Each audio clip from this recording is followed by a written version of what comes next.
Darkness has a memory, and tonight it remembers a king who was forced to kneel. From which country are you watching this video? Subscribe to this channel if you love Islam. Before deserts were mapped and oceans were named, there were realms beside ours where footsteps left, no prints, and voices traveled on currents you could not touch. Those were the kingdoms of the Jinn, swift as sparks, subtle as wind, created from smokeless fire, living in valleys between our moments and thresholds between our breaths. Some were gentle, some were wild, and some crowned themselves with pride so heavy it bent their thrones. They built citadels inside storms and palaces inside silence. They watched us without being seen, racing across the skin of the world while men slept and cities forgot to lock their doors. In those days, rumor was a river, and rumor said that a human king had been given a command that reached into their hidden courts. When that rumor reached the halls of the Jinn king, he laughed first, for pride always laughs before it learns. He had generals who rode on lightning and scouts who could read footnotes in the shadows. He had jurists who judged by riddles and poets who set traps with rhymes. He had everything except the one thing that keeps a crown from burning the skull beneath it: humility. Night after night he counted his armies like a miser counts coins, whispering, "Who can stand against us?" And the echo told him what he wanted to hear. But echoes are loyal only to the mouth that makes them. Beyond his banners and beyond his pride, the world kept turning under the will of the one who needs no armies. The Jinn king knew the histories of rebellions and treaties written in invisible ink, but he did not know how quickly a decree from Allah can cross the bridges the unseen have built for centuries. He did not know that power can be a locked door that opens inward, trapping those who push too hard. Messengers returned to him with tidings more unsettling than threats, a human prophet whose authority did not roar but simply was. A dominion that did not strut but stood like a mountain stands. A sovereignty that smelled not of smoke and iron, but of obedience. In the markets of the unseen, merchants stopped haggling when they spoke his name. In the schools where Jinn scholars debated on shelves of air, the arguments paused at the mention of his justice. Birds altered their flight patterns over his city. Ants reorganized their roads around his camp. The wind itself seemed to schedule its journeys by his calendar. That was the first crack in the Jinn king's laughter, a small fracture that let the truth seep in.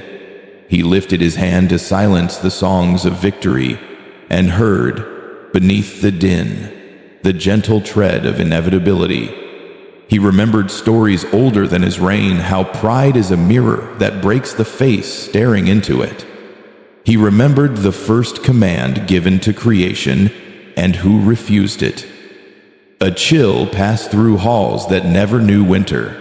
0, 5, courtiers shifted, blades hummed in their sheaths, and somewhere a door that had never been closed drew itself quietly shut. The Jinn king stood, the weight of a crown suddenly real, and understood that a conversation was coming for him, and no army in his world could intercept it. He sent scouts not to measure the strength of an enemy, but to measure the depth of a mercy he did not yet understand. For the first time in his reign, he prepared not for war, but for truth. And truth does not negotiate. He was called Sulaiman, son of Dawood, prophet and king, and his rise was not the ascent of a man climbing a ladder of ambition, but the elevation of a servant raised by the hand of the Most High. Allah taught him what others could not learn by study, the speech of birds whose counsels meet on branches, and the patterns of ants whose caravans pass beneath the feet of kings.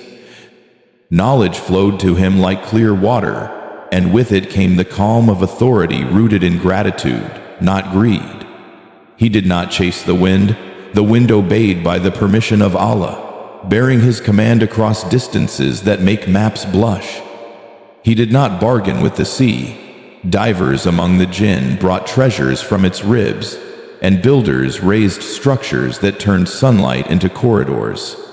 His court was a grammar of creation. Men and jinn and beasts and birds, arranged in sentences of order, each a word placed where it was meant to be.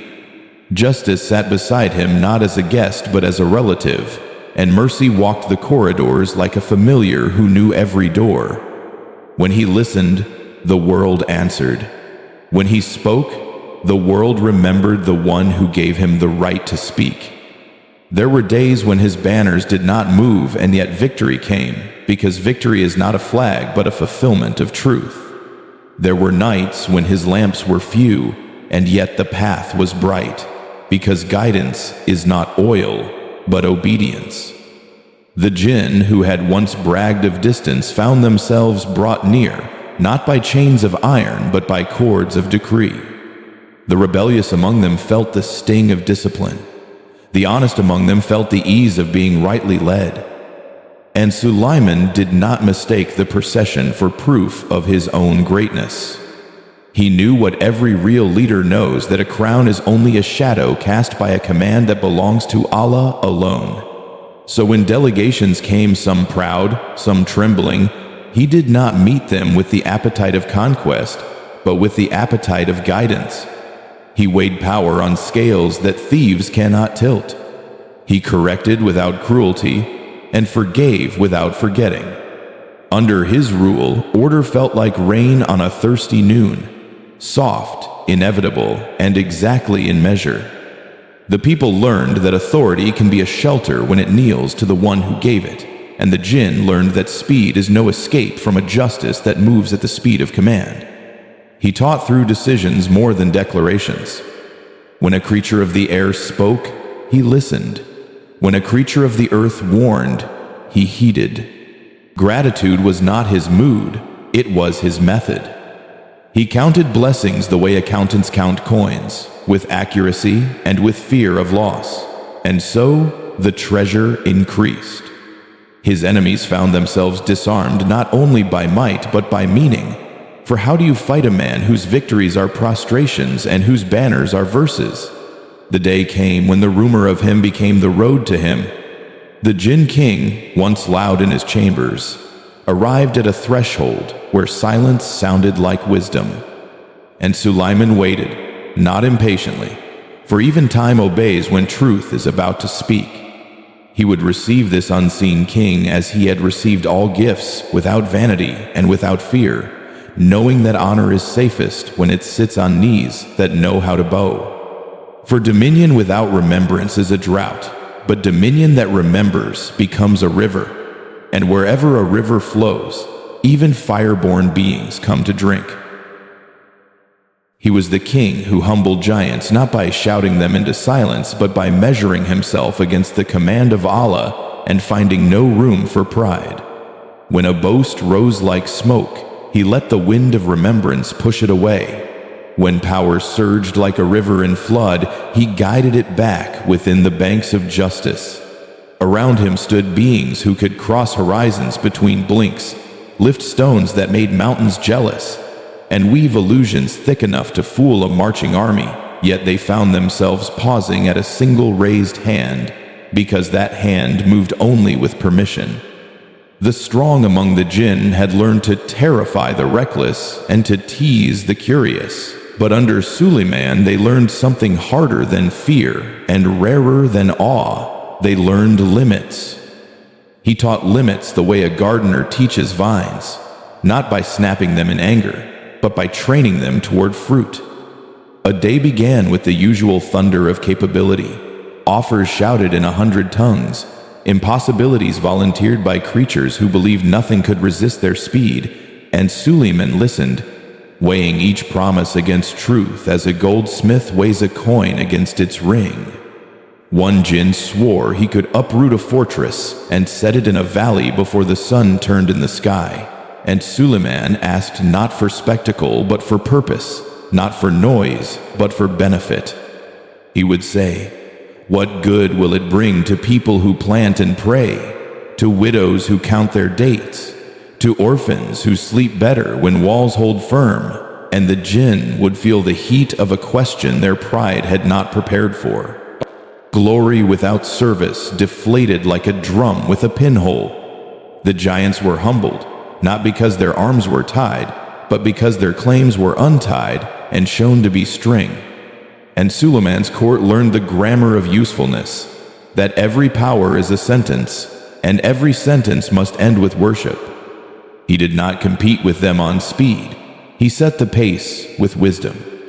He did not outshout them. He outweighted their impulses, and when their excitement fell quiet, they heard the steady rhyme of justice telling them where to stand. When an arrogant spirit tried to dazzle the court with fire folded into shapes, Sulaiman pointed to a hungry mouth at the palace gate and said, "If your fire warms no hands and cooks no bread, then it is only a trick that leaves the world as it found it." The trick collapsed because reality has no need for applause. Another Jinn boasted of a journey beyond the atlas of stars, and Sulaiman answered, "The furthest map is meaningless if your heart has not traveled from vanity to gratitude." The boasting fell like a banner in a windless field. What did the giants discover? That humility is heavier than stone, and yet easier to carry. That obedience travels farther than wings. That a command given in the name of Allah softens the hardest while the way dawn softens night. The court recorded no tally of humiliations, because humiliation was not the method. Sulaiman's method was alignment, to set each being in the line where it belongs so the world could pray together without tripping over itself. When a dispute rose between a craftsman who shaped glass and a diver who returned with pearls, Sulaiman resolved it not by favoring spectacle, but by asking who serves the most with the least waste. The diver learned to return with gratitude. The craftsman learned to shape with patience, and both left wiser than they arrived. The giants were humbled by the quiet arithmetic of fairness. They learned that effort without intention is noise, and intention without obedience is a mirage. They learned that mercy is not softness but structure, the backbone that keeps strength from wandering. Those who once prowled the edges of human fear now patrolled the edges of human safety, standing where harm might gather and dispersing it like shepherds disperse wolves. The proud learned to be useful, and the useful learned to be grateful. And gratitude gathered over the kingdom the way rain gathers over a field ready to green. Sulaiman reminded them that the crown on a head is still below the throne above the heavens, and a murmur of assent traveled the ranks like a breeze through palm leaves, cooling tempers that had never been cooled, rinsing eyes that had only ever stared forward. He humbled giants by teaching them to measure themselves not against smaller beings, but against larger duties. He humbled them by proving that a miracle is only a signpost and that the destination is worship. He humbled them by refusing to confuse fear with order and by showing that the safest hands are the hands that rise in prayer before they ever point or close into a fist. Under him, speed discovered patience, force discovered purpose, and brilliance discovered boundaries. And none of these discoveries felt like defeat. They felt like home. Yet far from the measured calm of that court, deep in a citadel built from stormlight and stubbornness, a king of the unseen paced a hall that refused to echo his footsteps. He had measured his life by victories, and his victories by volume, and the silence that now wrapped itself around him felt like an uninvited counselor. Reports lay open on a table carved from petrified wind, each line another confirmation of Sulaiman's authority and another question about his own. He had never doubted the sharpness of his blades or the swiftness of his envoys, but he began to doubt the direction in which they moved. Pride argued that retreat is a rumor invented by the weak, while wisdom whispered that a pause can be a bridge the strong are brave enough to cross. His dilemma wore two faces, both demanding tribute. One face promised the sweetness of stubbornness and the story of a lone sovereign who would not bend, The other face promised the quiet bread of safety for his people, and the story of a leader who knew the difference between a crown and a collar. He called his council, not to be told what he wanted to hear, but to test whether hearing had survived in a palace used to applause. The generals spoke first, their words armored by habit. They offered strategies of smoke and surprise. They plotted to break the lines between Sulaiman's permission and Sulaiman's reach, as if permission were a fence and not the horizon. The scholars spoke next, some with humility and some with nervously polished pride, recounting old compacts and older precedents, reaching for clauses that might excuse them from obedience while still claiming safety under Allah's sky. The poets murmured about honor, their lines braided from the hair of vanity and courage so tightly that even they could not tell which strand was which. The king listened until the room had made its last noise. He asked only one question, a small key he turned inside the locks of their claims. If we win by refusing truth, what have we actually won? The room did not answer because the room had never been forced to separate victory from verification. A courier arrived breathless and kneeling, bringing word that the wind itself had ferried Sulaiman's directives to places where even bold Jinn tread softly. The king felt a weight behind his sternum like a gate closing, but with it came the relief gates bring, the sense that perhaps chaos will not enter tonight. He dismissed the hall and walked a corridor lined with trophies that suddenly looked like questions, each one asking whether it had been necessary. He remembered the first command given to creation and the one who refused it, and he tasted the bitterness that follows disobedience, like a shadow follows a flame. In the private chamber where only truth had permission to sit, he unfolded a dilemma he had never practiced aloud. If he resisted, he would feed his pride and starve his people. If he submitted, he would feed his people and starve his pride. Which hunger was he willing to live with? He thought of the young among his kind, quick as arrows and just as easily lost, and of the old among them, tired of turbulence yet too proud to admit it, and he saw a nation balanced on the thin edge of his choice. He remembered nights when he could not sleep, because victory roared too loudly in his ears to let wisdom speak, and he wondered if tonight could be different. He stepped onto a balcony that looked over the city he ruled and the city that ruled him back, roofs like scales on a living creature, alleys like veins, towers like raised fingers asking for answers. The sky was a dark page written with silent stars, and he read in their stillness a sentence he had never wanted to sound out, that power without obedience is a storm with no rain. Below, he watched a mother of his people lead a child across a bridge that was more mist than stone, the child tugging free, the mother steadying, and he recognized in that simple scene the shape of leadership he had avoided. Leadership as restraint, leadership as redirection, leadership as humility stubborn enough to save. Pride tried to speak again, louder, promising that bending once means bending forever, but another voice rose, the one he barely remembered from his own earliest lessons, promising that bending to truth is the only way to stand upright before Allah. He understood then that this was not a political puzzle, but an act of worship disguised as a decision. He returned to his table and sent for 3 advisors whose records were clean of flattery. The first told him what safety would cost, and what disobedience had already begun to charge with interest.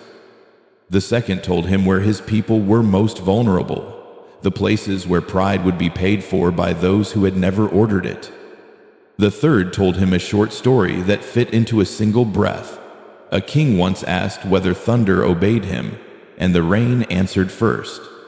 The king dismissed them and felt a door open where earlier he had felt one close. He drafted a message that did not grovel and did not pretend, a message that stood like a man stands in prayer, straight yet softened by humility. He would go, not as a rival, not as a victim, but as a ruler who had learned that safety under justice is greater than sovereignty under sin.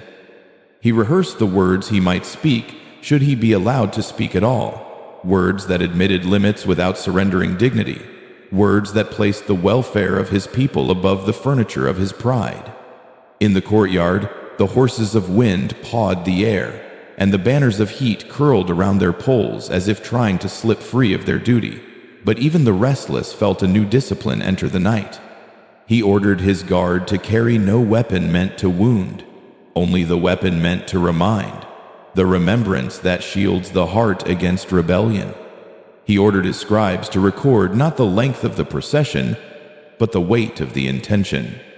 He removed a ring that had always meant authority to him, and found, to his surprise, that his hand felt lighter, and his reach felt truer without it.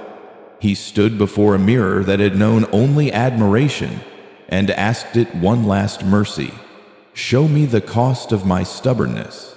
The mirror showed him streets empty of laughter and a sky too tired to rain, and he turned away with a resolve that felt like waking. Pride made one final offer, a bribe wrapped in memory. "Remember the day you chased a storm to its source and wore it like a cloak?" And he answered, "I remember the day I learned that cloaks cannot stop arrows, only truth can." He summoned his heir and spoke softly, not of glory but of responsibility, telling him that a crown is a question that renews itself every morning, and that the only acceptable answer is service. He instructed his captains to keep watch not for ambush but for arrogance, for it is arrogance that always strikes first and retreats last. Dawn began to color the horizon with the pale courage of beginnings, and the king felt a steadiness he had mistaken his whole life for weakness. He stepped toward the road that would lead him into the presence of a prophet of Allah, and with each step he shed an ornament that had never protected him. His people watched and felt fear loosen its grip, because nothing calms a nation like a ruler who chooses obedience over theater. He did not yet kneel, because kneeling was not a performance to be scheduled, but a surrender to be earned by intention.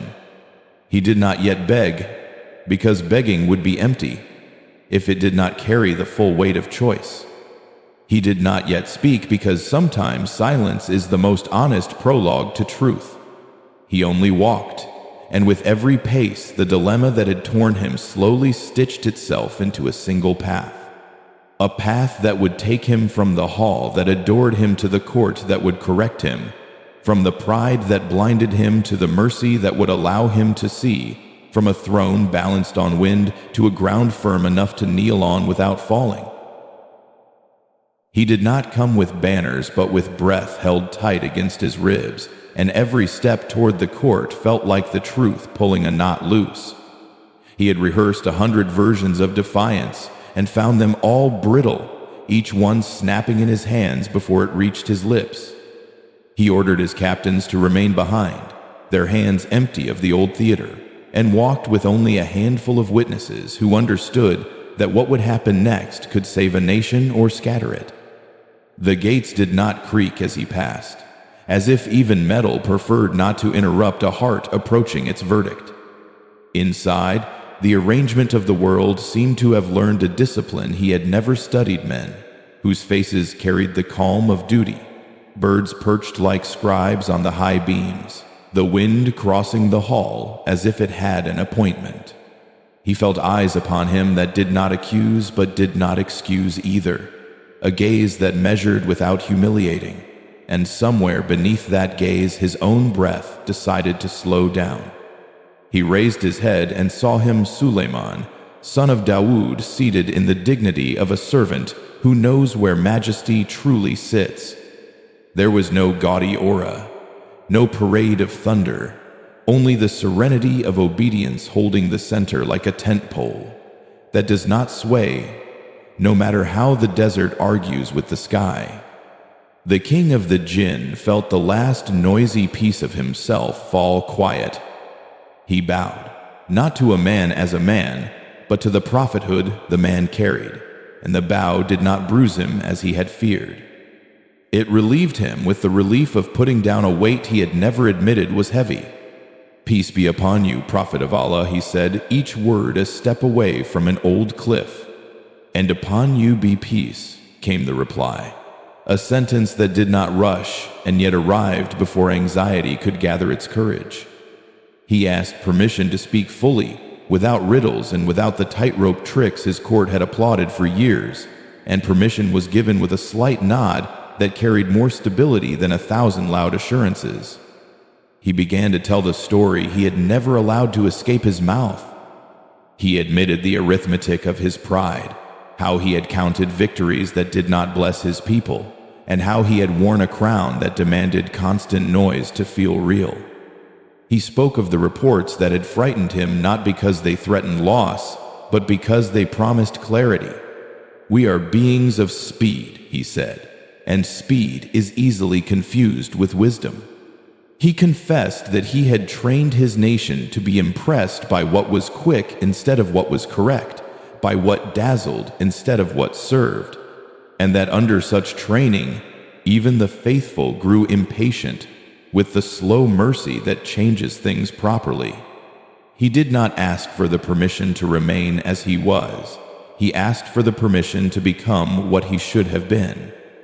He said, "I come not to argue for my throne, but to argue for my people's safety, and the safety of a king is a poor substitute for the safety of a nation."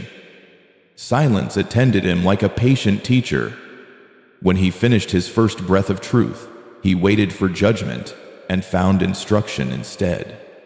Sulaiman asked him questions that did not wound but did not wander either. What do you call victory when it does not return home with justice? Where do you store your honor when the poor cannot find it? How do you salute your army when it is marching away from obedience? The king felt each question settle into an old, empty room inside him, rooms his pride had kept locked, rooms mercy now furnished with clarity. He did not debate. Debate would have been a shield to hide behind. He did the harder thing. He agreed. An agreement with truth tasted like water after running too long across sand. He said, "I have come to place my strength where it belongs, under command." He said, "I have come to ask you to accept our service by the permission of Allah, that we may be protected from the worst stories we are capable of writing when left alone." And in that moment the hall itself seemed to exhale, as if architecture could recognize repentance. The courtiers who had feared humiliation watched humility perform a subtler miracle. It kept dignity alive while removing arrogance like a thorn that had been poisoning the whole limb. Sulaiman signaled for water, and a cup was brought that looked like nothing special, and that was its lesson. The king drank, realizing he was learning from a cup what no counsel had managed to teach: the value of the plain thing that arrives exactly when needed. Then the prophet spoke with the steady courtesy of one who knows every soul is already being observed by the one who needs no witnesses. "Power is a trust," he said, "and trusts are kept only by those who are grateful. You will serve by Allah's permission, and your service will be counted as honor if it guards the weak, restores what was taken, and builds what will outlast your names." The king nodded and felt the nod reach bone deep. "And we will be held to account," Sulaiman added, "for oppression, for slipping into misguidance, for stirring fear where fear is not owed, for trading in whispers that darken the hearts of men." Quote.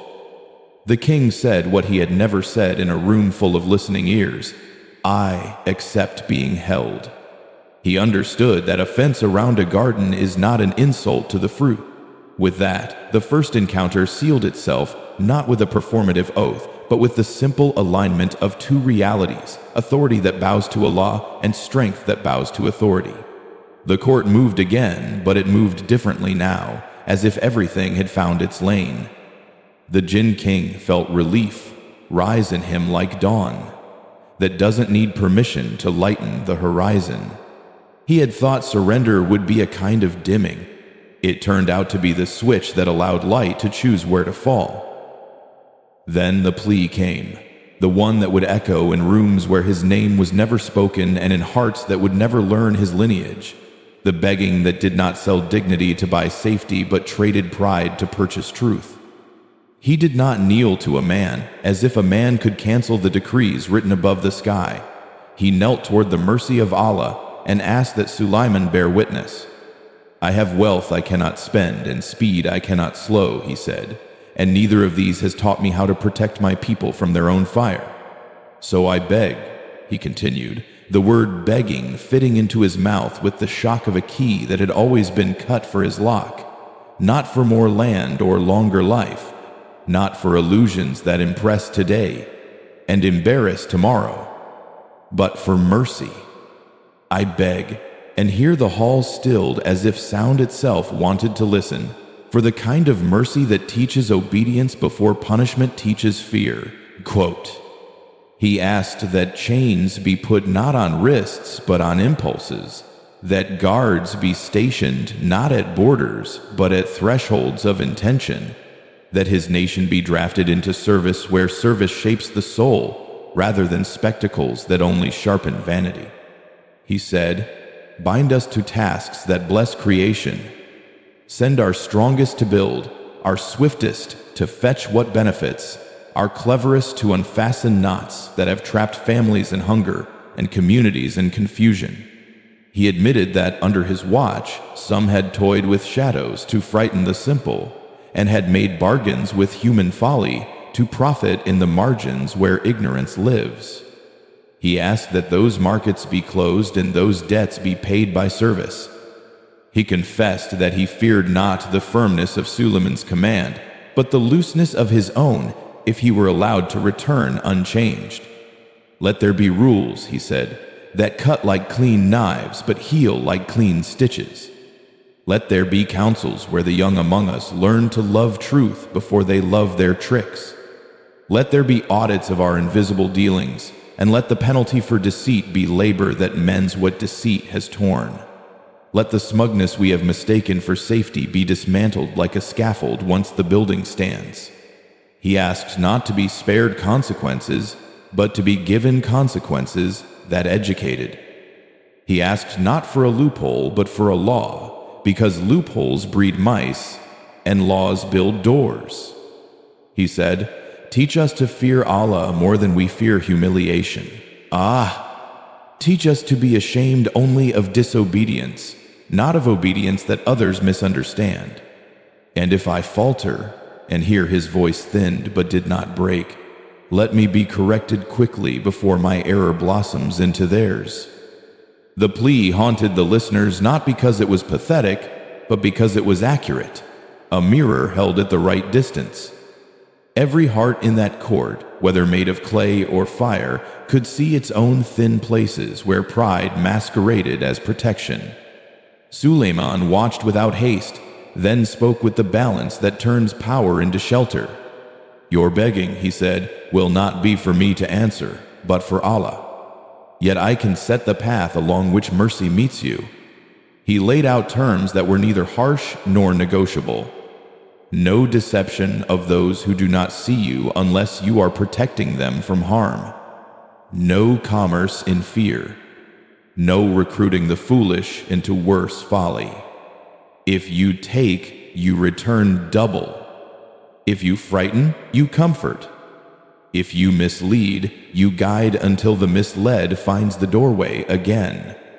He commanded that their speed be tithed to service days for building irrigation where the earth thirsted, nights for mapping safe roads for travelers, seasons for strengthening walls where widows slept alone.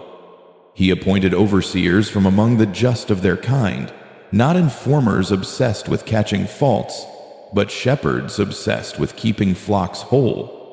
He required a council to meet by a rhythm that matched the moon, to report honestly, to confess promptly, to ask for assignments that stretch the muscle of obedience.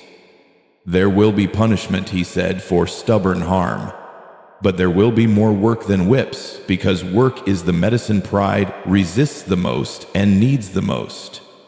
The king listened as if drinking, and did not wipe his mouth between sips, because thirst had manners he had forgotten. He said, "We accept." And acceptance rang in his voice with the clean sound of metal cooled properly after the fire. He asked for one more mercy, the kind that feels small and proves enormous. "When my people forget," he said, "as people do made of speed and ash and suddenly sure of themselves, send us reminders that don't only shock us, send us reminders that teach us. A sign here, a delay there, a door that won't open until we knock with a humble hand. Let us read our warnings early, so we don't have to learn them late." Sulaiman smiled as one smiles at a student who has finally asked the right question and said, "Reminders are written into the fabric of days. Your duty is to notice." He lifted his hands, not the gesture of a king claiming more, but of a servant returning everything, and asked Allah to make this covenant a rope that pulls toward good, and not a chain that merely restrains. The wind bore that prayer to corners where it would be repeated by others, translated into the languages of ants and birds, and the quiet talk of stones that have seen too many arrogant feet.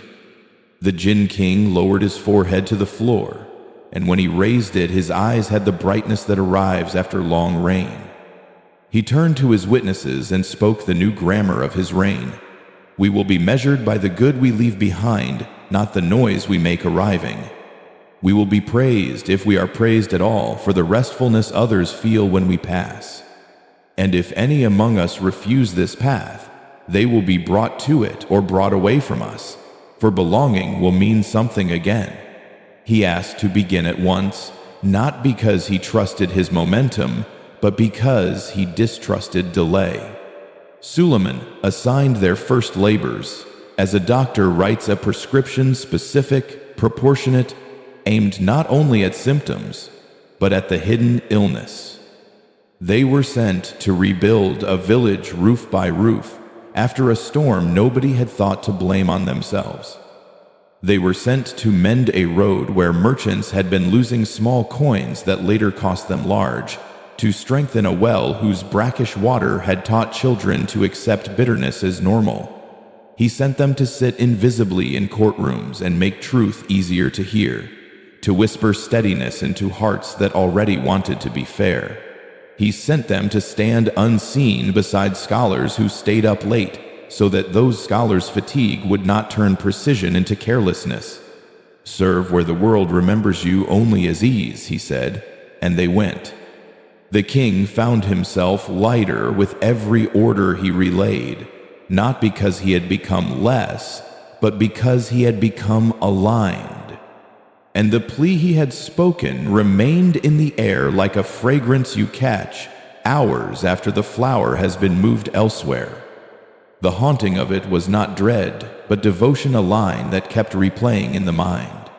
"Teach us to fear Allah more than we fear chains," because that line contained within it the cure for 1,000 tyrannies, large and small. Days later, when he walked among his people, he saw something he had not seen since his earliest, cleanest victories, relief that did not require spectacle to maintain itself. Young ones who had learned to flash their gifts like weapons now used them like tools. Older ones who had hoarded influence began to spend it like alms. The markets of fear lost customers. The alleys of arrogance grew quieter. And the king recognized that mercy had answered his begging by giving him work, the kind of work that keeps a nation safe because it keeps a ruler small in his own eyes and large only in his responsibilities.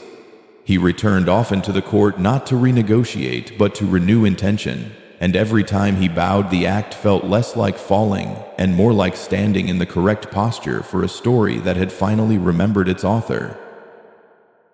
Sulaiman listened until every restless note in the hall had settled, and then his words came like rain assigned to the exact field that needed it, not a drop wasted, not a furrow ignored. He did not speak to impress the Jinn king with a new form of power, because power competing with power only fattens pride and starves wisdom. He spoke to align the heart that commands with the Lord who commands hearts. "You were created, like mankind, for worship," he said. And the sentence did not arrive as a scolding, but as a doorway, wide and lit from within. Worship is not an interruption to your strength. It is the reason your strength was issued. He reminded them that obedience is not a leash, but a direction, not a lowering, but a lifting, because nothing stands taller than a creation that knows where to face. He told the king that fear of punishment can stop a hand, but love of Allah is what steadies it forever, and a kingdom steadied by love survives winds that topple empires balanced only by dread. He named the disease that pride hides behind many costumes, sometimes swaggering like arrogance, sometimes whispering like cleverness, sometimes pretending to be bravery while refusing to bow. Then he named the cure, gratitude, that moves like a pulse through every decision until decisions themselves become worship. Be grateful, he said, and your craft will become charity. Your speed will become service. Your stealth will become protection. Your knowledge will become safety for those who trust you. He did not flatter the king with the comfort of vagueness. He offered the mercy of clarity. There will be covenant, he said, and the word did not sound like a cage. It sounded like a bridge that even storms respect. You will be held to account for harm and honored for help. You will answer for whispers that turn families against each other and be rewarded for counsels that reconcile them. You will be questioned about tricks that profit from ignorance and praised for teaching that empties the market of deceit. He set a scale before them that vanity cannot tilt, the scale of benefit measured by the Lord who needs no witnesses to weigh. He spoke of intention as the hinge upon which deeds swing toward light or toward smoke, and he taught that a small service done sincerely outweighs a spectacle done for applause fades and sincerity echoes where eyes do not reach. He reminded them of the ant that organized a nation with a single warning, and of the bird that carried news more valuable than jewels, and he showed how creatures small in size become giants in obedience, while beings vast in ability become light as dust when they forget who raised the sky. He did not turn the Jinn King's plea into theater. He turned it into terms. No terrorizing those who cannot see you, he said. No bargains where the price is conscience. No playing at prophecy or imitating revelation. If you conceal, it must be to protect. If you reveal, it must be to guide. If you possess a path, it must be to steer a soul away from harm, not into it. He established restitution not as humiliation but as repair, for repair is how mercy proves it isn't naive. If you take, he said, you return and you mend the hole your taking made. If you frighten, you bring comfort to the exact threshold you darkened. If you mislead, you escort the misled back to the door of clarity and wait until the handle warms in their own hand. He appointed guardians from among the just of their kind, not informers hungry for failure, but shepherds hungry for safety. And he tied authority to reporting like a boat to an anchor, so drift would never pretend to be exploration again. You will have work, he said, because punishment alone breaks, while work rebuilds, and a broken pride that never learns will only seek new disguises. He set rhythms, seasons of building and seasons of watching, nights of patrol in the alleys of the unseen where nightmares grow, days of labor where widows need roofs and travelers need roads. He bound their oaths to remembrance, for an oath without remembrance sours into performance, and he turned their speed into a tithe, not to be spent on bragging, but on the errands of mercy. The Jinn King listened with the thirst that finally admits it is thirst, and does not argue with water anymore. He understood that the response he had received was not the uncoiling of a whip, but the unfolding of a map. And maps rescue wanderers by telling the truth even when the truth shortens the path you wanted to travel. He accepted the covenant aloud so his pride could hear him say it, and then again quietly so his soul could hear it too. He said yes to being measured, yes to being corrected, yes to being useful, yes to being led by a prophet whose honor was submission to Allah. And when the yes finally left his mouth, it felt less like defeat and more like returning a stolen object to its owner and discovering the relief of clean hands. Sulaiman raised his hands with the dignity of a servant and asked Allah to fasten this new obedience to the hearts it touched, to make their strength a canopy and not a shadow, to turn their skill into a ladder for others and never a pit. The wind carried that supplication to roofs and ravines, and even the stones underfoot seemed to hold still as if memorizing it. The hall breathed again, and the Jinn king learned a lesson only repentant leaders learn, that the quiet after a covenant is the sweetest sound a kingdom can make. He stepped back, not smaller but clearer, like a mountain seen after fog lifts, and every loyal soul in the room felt their shoulders lower because the air had decided to be safe. He returned to his people with words that did not sparkle but would last, and his messengers left without drums because truth needs no escort to arrive. He began the work of turning an army into a community of servants, and in that work he found a kind of victory he had not known to pursue. Victory that leaves no orphans.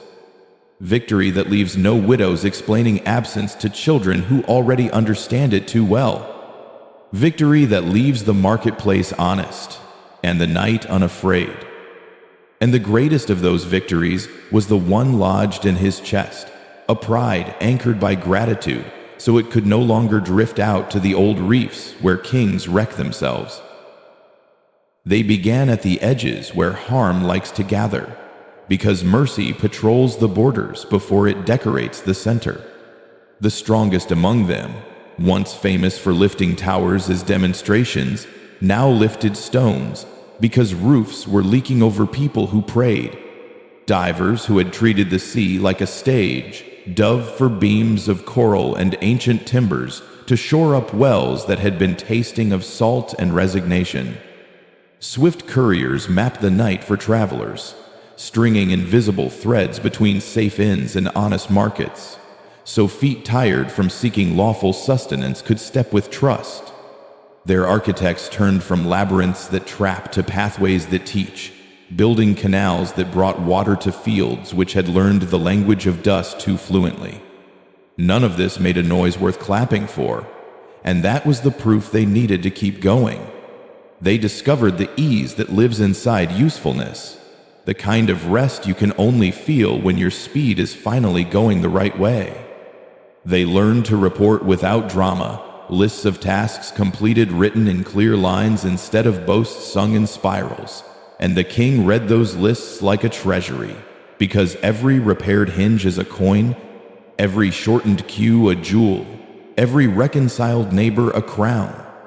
Sulaiman set overseers who loved justice more than their own theories, and those overseers walked softly through settlements where fear used to sell itself at a premium. They corrected with the same firm courtesy they had received, teaching the young to handle gifts as tools and not props, teaching the old to spend wisdom like wealth instead of hoarding it like a rumor. And when a hand slipped back into mischief, punishment arrived clean and proportionate, never late enough to breed resentment, never early enough to crush learning.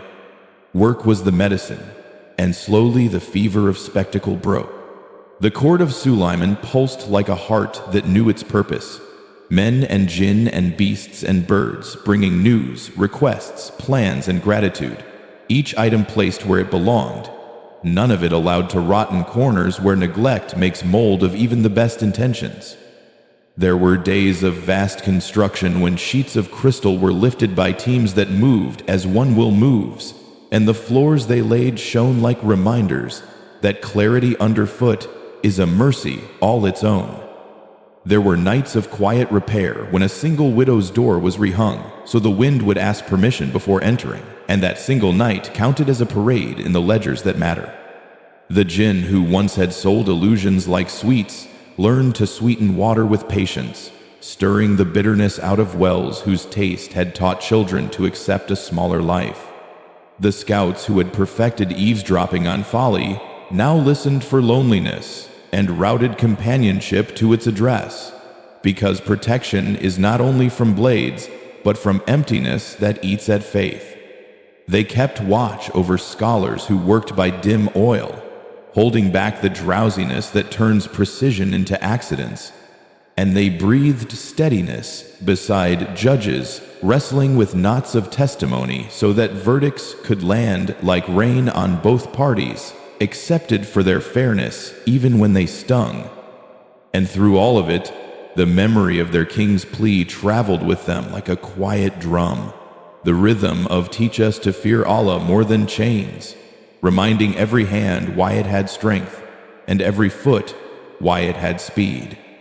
Sometimes the old itch would return, the desire to pull a curtain of terror across a careless village just to feel large again, but the new order carried antidotes in daily doses, assignments that left no hours free for cruelty to practice, companions who praised usefulness more loudly than they ever cheered spectacle. Temptations arrived and were met with tasks. The way fire is met with water when the bucket is already in your hand. Their ranks began to take pride, the clean kind that belongs to craftsmanship, not the swollen kind that belongs to vanity, and they competed in goodness with a ferocity that used to be reserved for mischief. Reports reached Sulaiman of markets where haggling had softened because truth had grown cheaper to buy, of caravans that now arrived with more alive animals than they left with because kindness had become part of the route, and of neighborhoods that discovered children sleep deeper when the unseen walks the alleys to keep nightmares from rehearsing. He answered such reports with gratitude that traveled back along the same routes like wages paid on time. He reminded them at every gathering that all of this honor would sour if remembrance was neglected, that prayer is the hinge that keeps the door of service swinging the right way, that a single day of vanity can vandalize a month of labor if the heart starts asking to be applauded instead of asking to be accepted. The Jinn king kept the covenant near like a ring, worn not for display, but for reminder.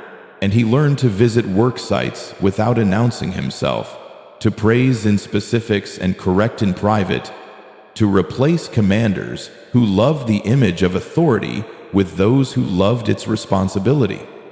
He set aside days when his fastest would carry messages of peace to human hearts in their sleep, not words to make them dependent, but nudges to make them repentant, so that in the morning a man would return a coin he had been tempted to keep and never know that the unseen had turned his intention gently in the night.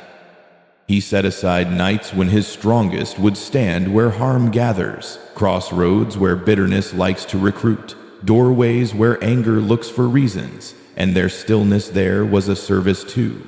Because sometimes the best construction is the disaster that never happens. In time, the Jinn found a strange humility blossoming, where restlessness used to grow, the humility of belonging to a story that does not need them to be spectacular to be saved. They began to measure days by what others did more easily because of them, and that measurement delivered a satisfaction different from the old intoxications, steady instead of spiking, deep instead of loud.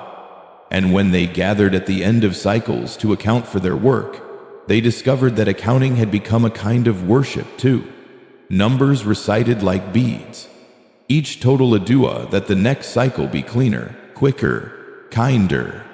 The unseen world did not disappear into obedience. It became visible to Allah in a way that pleased their own unseen hearts. And the human world felt the weather of mercy more consistently, not just storms of miracle, but climates of goodness, until the line between the two realms felt less like a border and more like an agreement to serve the same king in different uniforms. All of it by Allah's permission. All of it held together by the response of a prophet who turned a king's trembling into a community's strength. All of it a reminder that when power finally kneels, the world finally stands.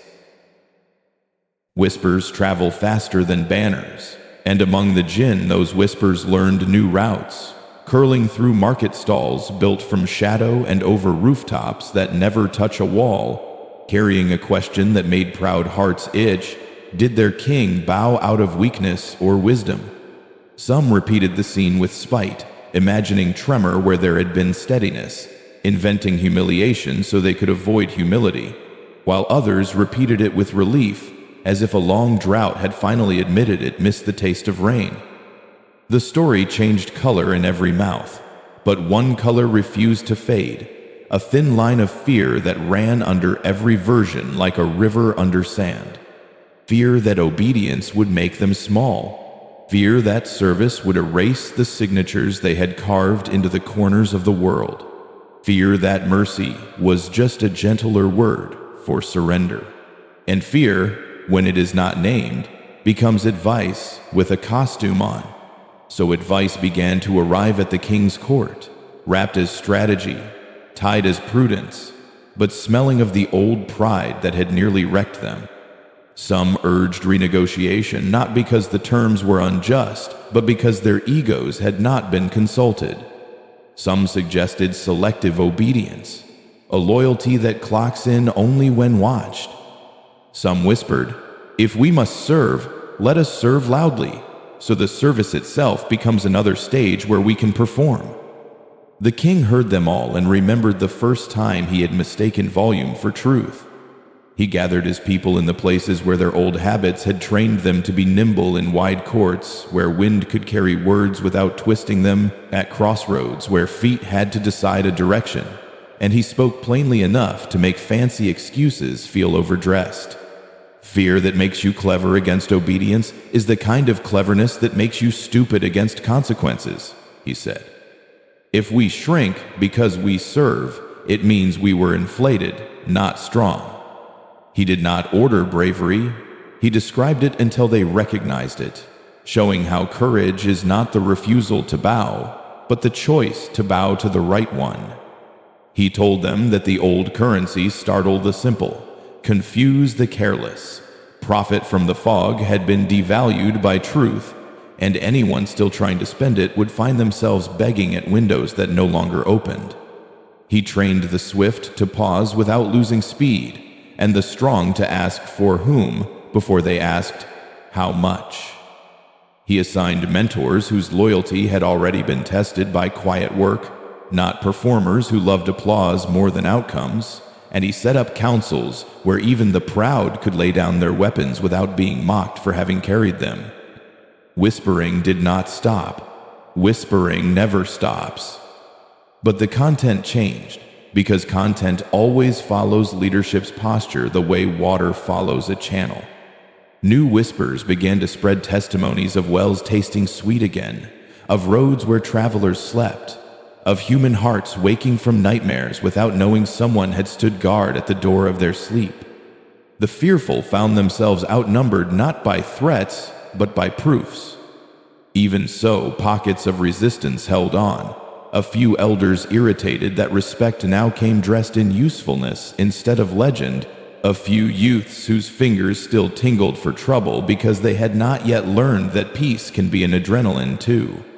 Sulaiman's overseers met them with the same medicine for different ages education braided with accountability. The young were given assignments that tired out mischief in the muscles, carrying water to farms that counted minutes and measuring bridges, where one missed span could mean someone falls. The old were asked to teach what they wished they had known earlier, and in teaching it they discovered the dignity they thought obedience would steal. A few tried sabotage, small at first, like bending a rule to feel tall, then larger, like turning a helpful rumor back into smoke. The response was firm and clean consequences that returned them to service with a scar that remembered, not a label that ruined. The king learned the rhythm of correction that keeps communities from confusing mercy with lenience. He also learned to spot the whisper that never speaks with its own mouth, the old hiss that mocks any bow to Allah by pretending it is a bow to weakness. That whisper slithered through his chambers one night, offering him a bargain thinner than a shadow, and twice as slippery. Reclaim your edge, it said. Stage a disagreement with the prophet's terms, not to break the covenant, only to remind your people that you still can. He recognized the tone, practiced in gardens older than memory, and answered with the sentence that makes that tone run. The only edge worth keeping is taqwa. The whisper left, and the walls did not shiver, and the king slept. Fear stayed in the city because fear always stays somewhere. But it was relocated to its rightful place. From the throne room to the prayer mat, transformed from anxiety about losing status into awe about meeting Allah. Mothers told children a new bedtime story about a king who begged not to live, but to live rightly. And the children grew up wanting not fame, but function. Craftsmen began to mark their work with a quiet sign that meant by permission. And those marks turned products into promises. So markets calmed down because trust is the cheapest security system. The Jinn learned to measure themselves by how little fear they sold and how much safety they produced. The king visited teams at the edges where the old thrill had once lived, the dark intersections where a crouched cruelty used to wait, and he found that the dark had been occupied by patience. Patience standing still until anger walked past and realized it had no audience. Patience breathing beside grief until grief let go of the idea that revenge was a cousin of justice.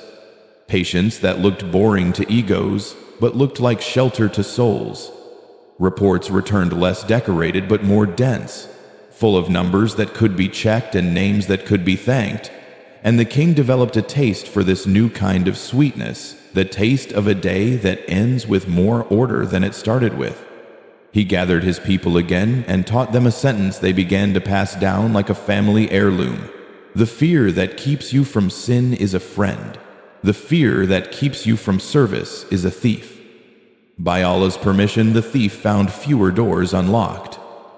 Even the skeptics began to tire of their own suspicion, like men who keep tasting their food for poison, long after the antidote has been mixed into the meal. They looked around and saw something suspicion could not argue with, gates that squeaked less, debts that shrank, quarrels that ended before they could hire an audience, nights that passed without a child waking to scream at nothing. Whispers became thank yous, and thank yous, repeated often enough, become character. What haunted them after fear was not humiliation but revelation. The lesson hiding inside every day's work, like a seed inside fruit power, had lied to them about what it island. They had been trained by their own legends to think power was a shout heard across valleys and a shadow cast across crowds. But the valleys were greener now, and the crowds were calmer, and the shout had become unnecessary because the right things were happening without it. The lesson came to them the way dawn teaches roofs to glow, slowly, and then all at once. They realize that power, which needs to be proved every hour, is not power but panic with jewelry on. That the kind of strength that multiplies when shared and purifies when measured is the only strength that will not turn on its owner. Sulaiman taught this lesson without chalk, drawing it instead on the floor of his court with outcomes. He did not ask the wind to bow so he could feel tall. He asked it to carry relief to fields tired of pretending dust was enough. He did not demand the birds assemble to make a crown of movement above his head. He listened when a small one brought news, and listening became the crown. He did not parade the Jinn as trophies. He trusted them as trustees, and the trust worked because it was tied to accountability the way a tent is tied to its pegs.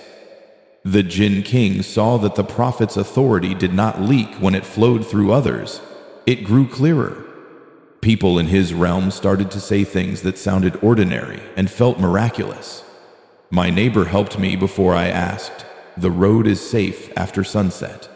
I found what I lost on the path where I lost it, and those sentences built a monument taller than any spire.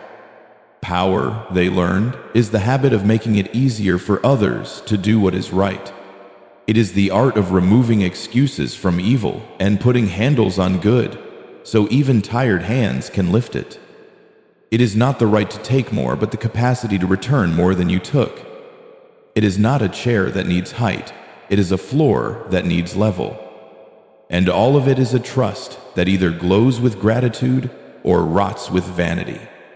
This lesson hurt a little at first because truth always presses where pride has set up its furniture.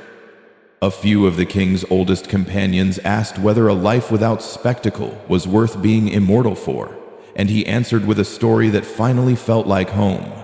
When a man sleeps safely, a child eats sweetly, a scholar writes clearly, and a widow smiles without remembering to be afraid, that is what we were given strength for. He told them that loud victories are weddings and quiet victories are marriages, and only one of those lasts long enough to build a family.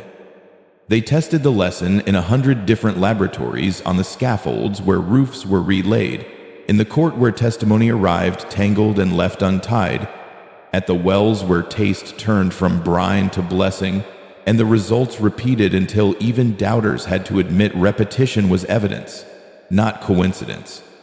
A young Jinn with hands too quick for his own patience asked how he could feel the thrill he missed without returning to the old games, and the king gave him a task that looked dull from far away and sparkled up close, map the quiet. The youth returned a month later with routes where arguments used to begin but no longer found a stage, with corners where thieves had stopped meeting because light arrived there exactly when needed, with houses where children slept through storms because someone had taught the shutters to hold. This, the king said, is the thrill of stewardship. Another asked whether power without fear would invite disrespect, and the answer arrived before the king could speak, in the posture of a farmer who looked up when the team passed and nodded the way. Men nod when they are too grateful to clap. Respect born of relief stands taller than respect born of intimidation because it doesn't need to be reminded. The lesson also corrected the city's accounting. For years they had counted only what could be displayed: fortresses, feats, rare objects carried from far-off coasts before the tea had cooled. But now ledgers filled with different entries. Hours of peace returned to parents, arguments shortened by honesty, markets that closed earlier because fairness had made profit efficient, miles of road that no longer needed patrol because intention had been repaved. Numbers grew duller and life grew brighter, and they learned that dull numbers are often the ones Allah loves to see grow. Sulaiman reinforced the lesson the way rain reinforces a river regularly. He convened gatherings where the smallest report was treated as the most delicate jewel, and the largest feat was praised briefly so attention could return to the habits that make large feats possible without breaking anything.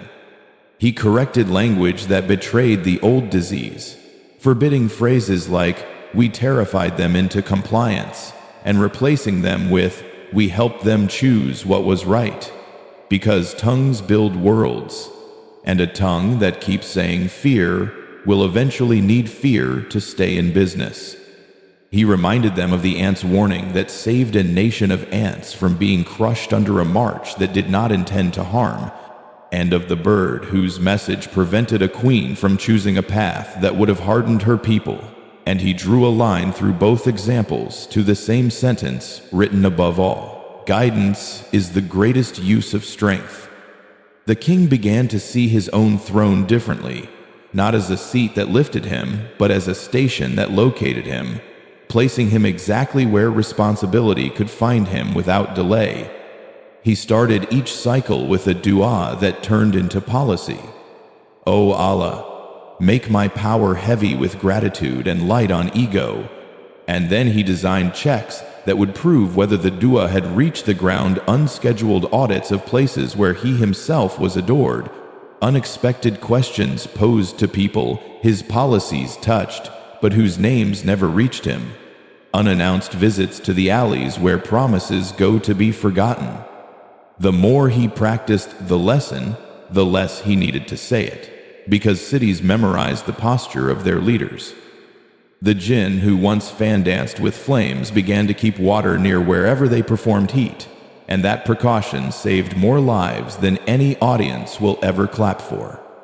The swift who once raced to arrive first at mischief now raced to arrive first at service, and a new kind of reputation grew among them, the kind measured in rescue times rather than rumor times. Even their games changed.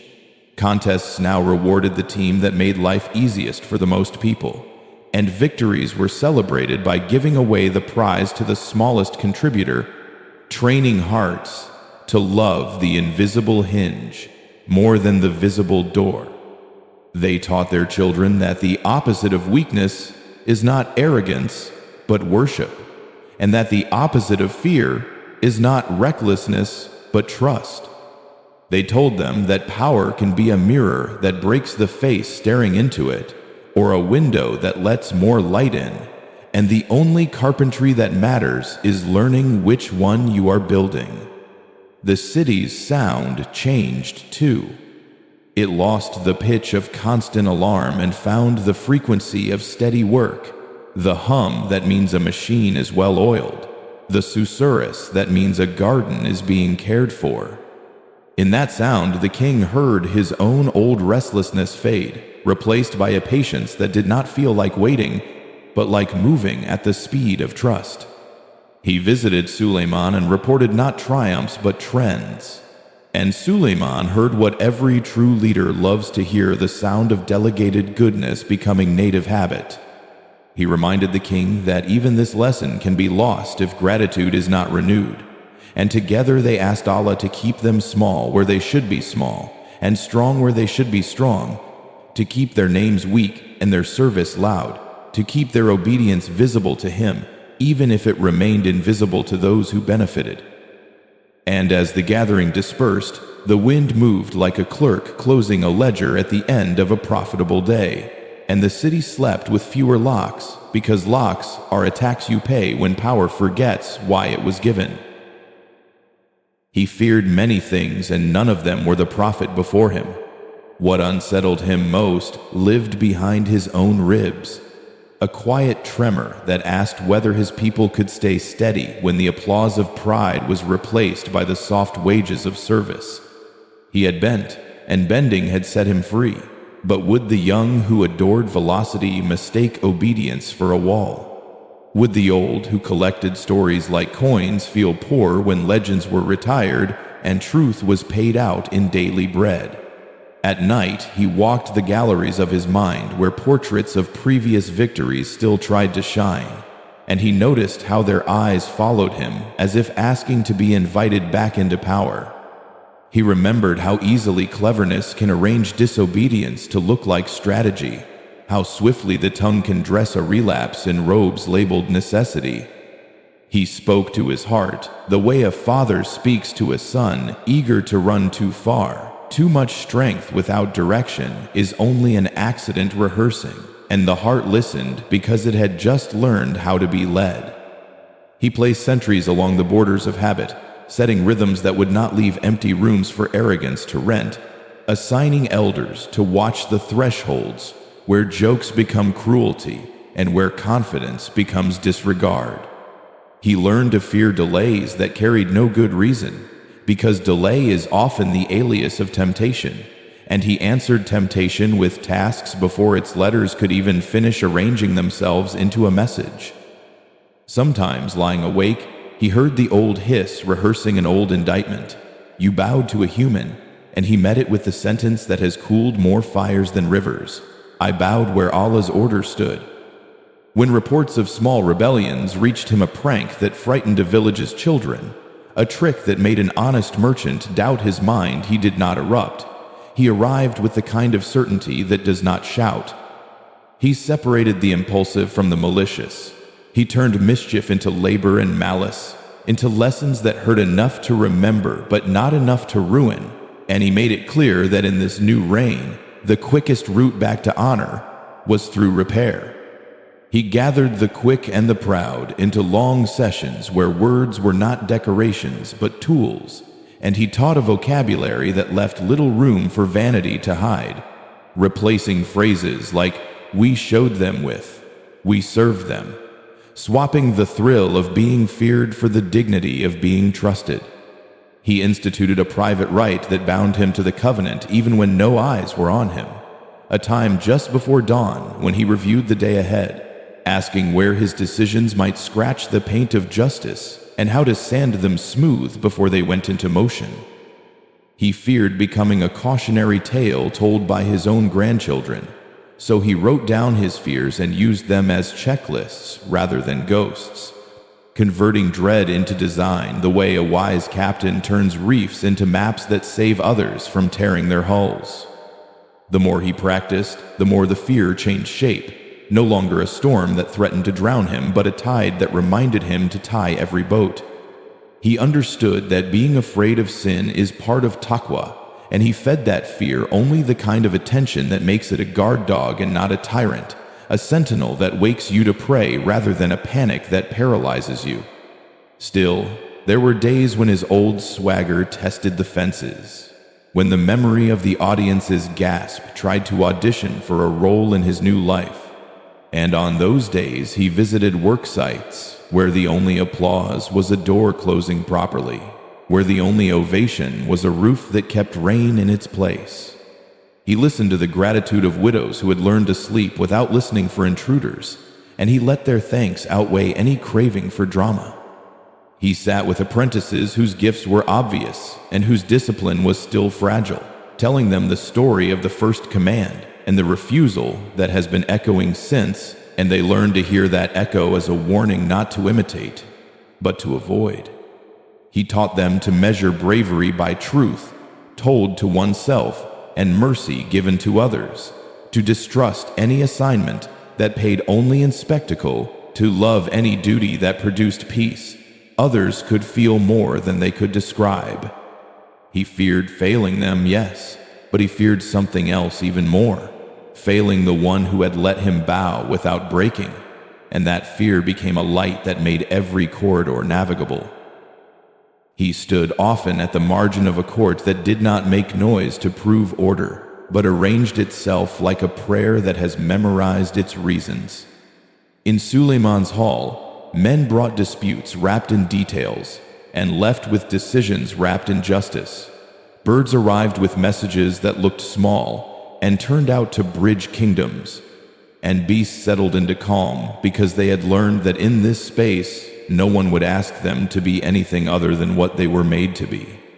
The Jinn king watched a procession of humble miracles, a mechanic who spoke with engineers about a wheel that squeaked dishonestly and left with a plan that turned friction into warning, a farmer who argued with a neighbor about a furrow of water and left with an irrigation schedule that taught both of them to arrive early for justice and leave late with gratitude. He heard the cadence of a governance that burned no fuel on vanity, where minutes were currency and clarity was a tax that everyone gladly paid, where messengers knew that the shortest distance between 2 points is not speed, but purpose. He learned the rhythms of petitions and the etiquette of listening, how Sulaiman let words empty themselves of heat before weighing their meaning, how he asked the question that cut the knot rather than displayed the knife, how he made people taller by holding them to standards rather than by putting others in holes. He saw the Hudhuds return from distant lands, treated not as spectacle, but as stewardship, news evaluated for what it could build rather than for how brightly it flared, and he recognized in that discipline the safety of truth. He watched as a judgment about an orphan's property unfolded like a careful unfolding of a fragile garment, witnesses questioned without mockery, documents read with a patience that left no corner in shadow, and he understood that awe is not only for thunder but for fairness, done well. The architecture itself seemed to practice obedience, pillars standing like character, floors reflecting like intention, doors opening and closing with the certainty that nothing rushed would be allowed to spill into chaos. In one corner, scholars argued softly about measurements that determine when a debt is forgiven and when it is transformed into charity, and Sulaiman let the argument ripen before gleaning it. And from that gleaning came a policy that rescued the poor from despair, without letting negligence pretend to be misfortune. On another day, he witnessed a gathering where artisans presented inventions: a lamp that used less oil but gave more light, a pulley that spared backs without spoiling effort, and he saw how the Prophet's questions purified ambition until it became service, how praise was given just enough to kindle excellence without stoking arrogance. Sometimes the court turned its attention to the wide world beyond its walls, assigning patrols not of soldiers first, but of helpers, mapping not only threats, but absences where help had never been and should have been, sending strength to the seams where societies tear. The Jinn King took his place at the edge, not exiled but learning, and he carried away from those hours a sense that majesty is not the crown's glitter, but the law's gentleness when it is strong. That splendor is not gold under the foot, but rightness in the next decision. That glory is the name given to mercy when it survives testing. He watched Sulaiman thank Allah openly in moments when lesser rulers would have thanked themselves, and that public gratitude untied knots in the room that none of them had noticed until the knots were gone. He saw humility in places where he had been trained by legend to expect intimidation, and he felt a belonging that did not require him to perform. Even the silences taught him things. The way quiet settled after a just verdict, not because people were afraid to speak, but because their speech did not need to defend itself against doubt. He found himself imitating courtesy that had not been demanded of him, catching his own impatience before it spilled, adjusting his stance when someone weaker approached, lowering his tone when the truth did not require volume.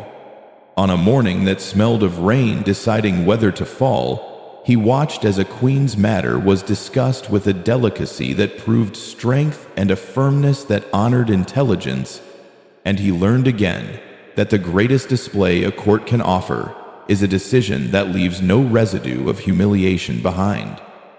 He returned to his people with sights turned into policies, with wonder distilled into practices, with awe translated into schedules, and they felt the difference. Because anyone can feel when majesty has learned to be useful. He wore no fetters on his wrists, yet something held him, and the holding felt like safety rather than prison. They were chains that no eye could sketch, but every choice could feel. Links forged from the day of his plea, and tempered in the hours of his repentance. And each link had a name that did not humiliate him: truth, gratitude, restraint, service, remembrance. When his mind wandered to the old cliffs where kings posture, the chain of truth tugged, reminding him that posturing is only falling practiced with style. When his tongue reached for the easy boast, the chain of gratitude pulled it back into honesty and made space for a quieter sentence that built trust instead of applause. When anger flared at delay or insult, the chain of restraint cooled it into judgment, and what might have exploded into a spectacle settled into a verdict that people could live with. He taught his captains to wear these chains too, not as decorations to show off in times of peace, but as gear required for any expedition that claimed to protect. He wrote down the rules of these unseen bonds so memory could not claim ignorance later, and he made them revive the writing when it faded, tracing the letters with hands that had once traced runes for mischief. An opportunity arrived that would have lured the old king into shouting a distant border clan insulted a treaty and invited retaliation large enough to feed pride for a decade, and the chain tugged again, asking the questions that chains always ask: what restores? What teaches? What repairs? He sent envoys fast enough to surprise and gentle enough to be welcomed, and they returned not with trophies, but with terms accepted, with a misunderstanding corrected before it had time to dress up as defiance. The young who had expected a parade of force instead watched a choreography of mercy, and some of them felt disappointment stumble into respect, because results have a way of educating fantasies. Another chance came to Crow, a season of plenty following a season of restraint, and his advisors suggested speeches that would immortalize his wisdom, but the chain of service redirected the pen to policies that made the plenty reach hungers that did not vote or flatter. He realized then that the chains were not obstacles laid across his path, but rails laid along it, keeping power from tipping into harm, keeping victories from mutating into idols. Some nights he dreamed he had taken them off and woke with relief, heavy as mercy, because in the dream his steps grew loud again and his people grew small again, and he remembered that freedom without obedience is only another word for wandering. He taught his people to love their own chains the way sailors love the ropes that keep sails honest, the way climbers love the lines that keep gravity from making fools of confidence, the way worshippers love the times of prayer that keep days from dissolving into appetite. He added a practice to their councils, a ritual of recounting invisible salvations, each leader offering one moment in the last cycle where a chain had kept a disaster from taking its first breath, and those recountings turned into a culture, and that culture turned into a kind of armor that did not creak. Old companions who had once equated freedom with improvisation began to admit that discipline tasted better on the second sip, that the first sip is always the hardest, because pride expects bitterness and is surprised by sweetness. He tested the chains, the only way chains can be tested by trying to move against them, and each time he did, he found not bruises but bearings, the way a compass answers a heart that wants to be lost with a simple, stubborn no here. The binding changed how he carried memory too. The humiliation he had feared became a hinge that opened doors to good he could not have entered otherwise, and the temptation to remember himself as a victim of his own bowing dried up because the chains would not allow that lie to sit down. He noticed how easily gratitude becomes the grammar of a life once the chains are accepted. Phrases like by permission and as a trust, and in service to became the stitching on every plan, and plans built with such stitching survived weather that ruins bragging. He expected the unseen bonds to tire him, but they steadied him instead, redistributing weight to places designed to carry it, sparing his mind the exhausting labor of inventing justifications, sparing his soul the ache of pretending not to know what is right. On a day when Sulaiman traveled to a region that needed his presence, the court breathed without its center visible, and temptation paraded itself nearby dressed in a compliment. Now is the moment to prove you can fill the space. And the chain of remembrance answered first. The only space worth filling is the one Allah assigns. He stayed at the edge where he belonged, and found that belonging felt like honor, not like exile. He used the absence as a lesson, drilling his own counsel on what to do when visibility decreases, turning down the brightness of personalities so procedures could glow, making sure no single hand was so necessary that its absence would mean collapse. He told them that the best chain is the one a community places around its own temptation to be careless. And he watched as they began to love those chains too, because loving safety is easier when you have seen havoc up close. In quiet moments, he imagined the day when all chains are measured and all freedoms are weighed, when crowns are revealed as either halos of service or hoops of smoke, and he asked Allah to keep his bonds tight until then, to keep the key in the pocket of mercy, and never in the hand of his ego.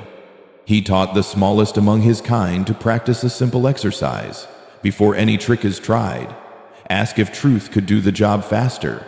Before any speed is spent, ask if patience could get you there safer. Before any secret is kept, ask if clarity would heal more quickly, and then feel the chain settle into place like a belt before a run. In time, he forgot what it felt like to be bothered by the holding, and remembered only the relief of being guided. If he missed anything, he missed the noise of himself, and missing that is a mercy too, because some silences are full of better music. He would look sometimes at the younger faces around him, faces that did not flinch at the word serve, faces that glowed when a job was done right rather than loudly, and he knew the chains had become inheritance rather than sentence.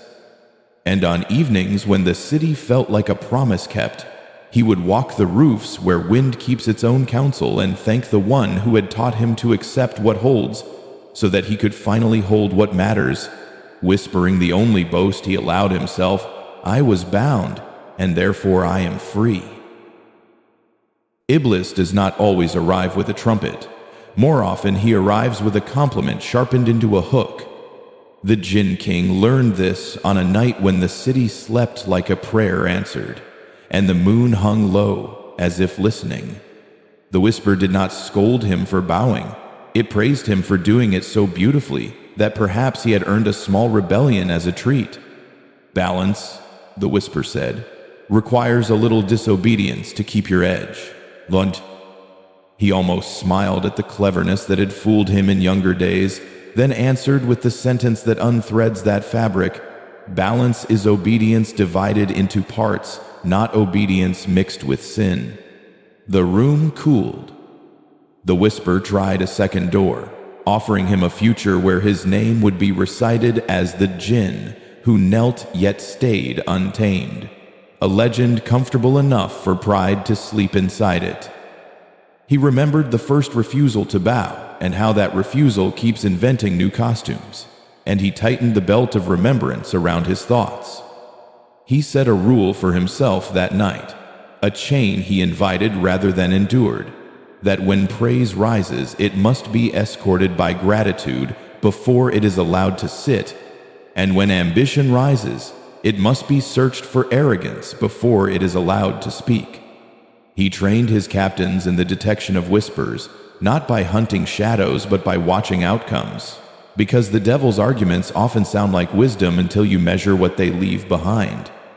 They created a small science from Dhikr, a discipline of pausing long enough for remembrance to cool a hot thought into a clear one, a practice of letting the tongue say, "By Allah's permission," so the hand remembers whose work it does.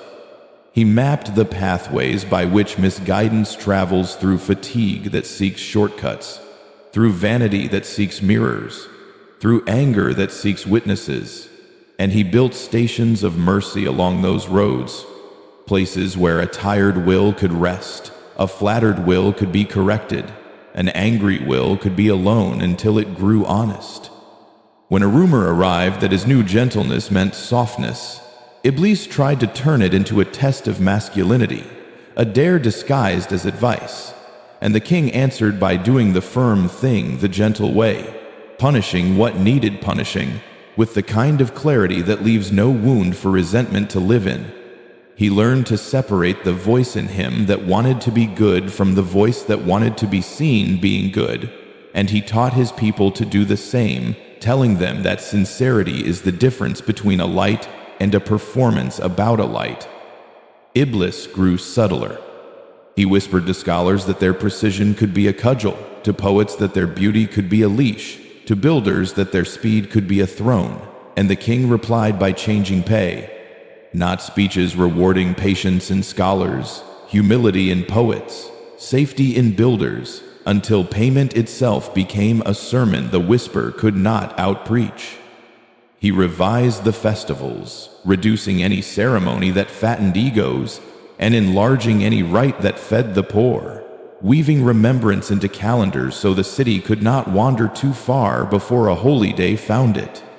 When his own heart asked him for a private indulgence, he answered it with a private service, balancing appetite with charity until the appetite forgot it was hungry. He taught the young a test they could carry in their sleeves. If the idea grows larger when someone is watching, it is probably a trap. He taught the old a test they could carry in their pockets. If the memory makes you look large and God small, retell it until it does the opposite. Del. He knew the shadow would keep returning, so he refused to be surprised by it, meeting it the way a guard meets night, prepared, polite, and unafraid. Some evenings he walked the alleys where he had once sold fear wholesale and listened to the new sound there. the hush of people not needing to look over their shoulders, and he told himself that this quiet is the true answer to every whisper. He spoke with fathers who admitted they had used fright stories to control their children and taught them gentler stories where obedience grows from love, and he spoke with traders who had traded in suspicion and taught them that trust is a currency that multiplies faster. He even visited the old dens where Jinn had bartered illusions and turned those places into schools, and the first lesson on every door was the sentence that undoes the boast: all strength is on loan. Iblis hated that sentence because it drains temptation of theater. The king loved it because it made work easier.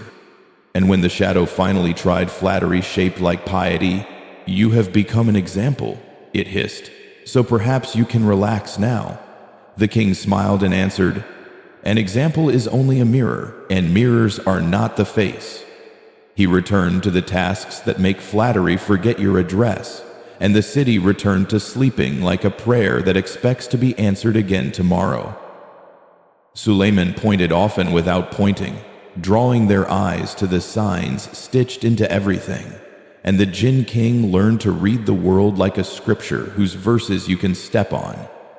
At dawn, he watched the antlines reroute after a single leaf fell in their road.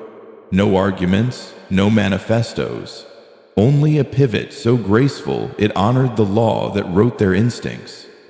He told his captains, "This is obedience moving faster than pride," and the sentence traveled through the ranks as a proverb. Over fields that used to be dust, he saw clouds assemble with a timing that made music of patience, and when rain fell, it chose places that had prepared, teaching him that rizq loves discipline. He studied birds whose counsels begin with silence, how one small body breaks formation to scout a wind and returns to teach the rest, and he marveled that their smallest member could move an entire sky with a decision. He visited cliffs where plants had learned to hold on without dramatics, roots negotiating with stone until both could remain themselves and coexist, and he told his judges to copy that, to write verdicts that hold firm without breaking the people they are meant to hold. He went down to the waters where divers among his kind retrieved old timbers and late pearls, and he watched currents teach the lesson that force can be gentle, and gentle can be force, that a river cuts a path by insisting without shouting, that the sea's generosity is measured by the moon's restraint. On nights when the wind carried news faster than tongues, he remembered that the wind obeys without fatigue, and he told his messengers that their speed should be obedience wearing sandals, not ego wearing wings. In orchards, he learned from fruit, how sweetness stores sunlight without boasting about it, how ripeness arrives without trumpets and leaves behind a seed. And he asked his builders, "Where is the seed in this project?" until they began designing for inheritance rather than applause. He watched Sulaiman pause before judgments to thank Allah for the capacity to judge, and in that pause he saw a whole theology of governance, that gratitude is the hinge upon which wisdom swings into the right room. He stood with shepherds while storms gathered, reading the sky's shoulders the way they did, learning that leadership's first duty is to calculate roots of safety before roots of glory. And he returned to his councils with maps that bent around the weak, the way rivers bend around stones that cannot move themselves. He learned to read ruins too, the bones of houses that had not respected the lean of a hill or the memory of a floodplain, and he told his architects that arrogance has an architectural style, and it always collapses beautifully and expensively. He found verses in the smallest creatures, a spider rebuilding a web after wind's lesson, a bee correcting its route after tasting a flower that had lied about its nectar, and he taught his scribes to love corrections, to see edits as worship rather than shame. He let mountains tutor his temper, their patience with the insults of weather, their refusal to hurry even when the river mocked them with motion, and he began to love decisions that age well, more than decisions that shine quickly. Sometimes Sulaiman would speak gently of the stars as timekeepers, and of shadows as teachers, of morning as a promise, and evening as a report, and the king kept those metaphors like tools arranged in a belt, using them to fix pieces of his nation that had grown squeaky with self-importance. He encouraged poets to write about irrigation and tailors to write about mercy, until poetry itself began to serve, and he invited mathematicians to calculate fairness, until numbers began to sing. He learned the ayah that is a widow's sigh when a door closes properly for the first time in months, the ayah that is a debtor's shoulders lowering after a fair settlement, the ayah that is a scholar's smile when a hard passage becomes clear just before dawn. He taught his people to greet these signs with Alhamdulillah the way gardens greet rain with green, and the city's speech became softer and truer. When a quake shuddered through a distant valley and did less harm than the elders remembered quakes doing, he traveled to see why, and found houses built with humility toward the earth, foundations that listened to the soil before telling it what to carry, and he funded an academy to teach that listening. He ordered his swiftest to map the patterns of wind, where fires like to begin, and to plant breaks where flames lose appetite. And when a season passed without smoke, every rooftop said, "Praise be to Allah," and meant it. The more he read, the more the book enlarged, until even silence felt like a verse between chapters, and in that verse he found space to remember who authored all of it. He realized he had once sought miracles to prove power. Now he sought patterns to prove gratitude. He realized he had once demanded signs to guide him. Now he discovered signs everywhere because he had finally chosen to be guided. 0, 5. And when his people asked what the greatest sign was, he answered with a softness that landed like certainty, a heart turning back quickly. For a turning heart is a sunrise many eyes miss, because they are looking at the horizon, not the mirror. The day arrived when command tested them not with a philosophy but with a weight, a task so immense it would either break their old bones or prove their new ones. Floods had eaten a valley's roads, farms were stranded like islands, markets had been cut into little archipelagos of hunger, and Sulaiman ordered a causeway raised from bedrock to bread, a path for relief to move like prayer moves, directly and with humility. The order crossed the city not as a rumor but as a rhythm, and the Jinn answered without flinching, speed tightening its laces, strength rolling up its sleeves, cleverness taking off its jewelry and putting on its gloves. The king watched the muster with a heart that remembered two lives at once, the old one that would have turned this into a theater, and the new one that wanted only results that feed. He divided teams by gifts and tethered each gift to a need, sending lifters to shoulder stones, divers to anchor piers, makers of glass to shape signal beacons that would not lie in fog. And he assigned the most disciplined to the most invisible tasks, because unseen excellence is what keeps bridges honest. The first stones sank into mud that had forgotten how to hold, and the work could have stalled while blame looked for a place to live. But obedience arrived first with a better idea. Lay woven mats of palm and reed below the stone, and the valley began to remember its strength. Days piled on days. Night stitched them. The wind learned new routes to carry instructions. The sun set on backs determined to rise early enough to defeat regret.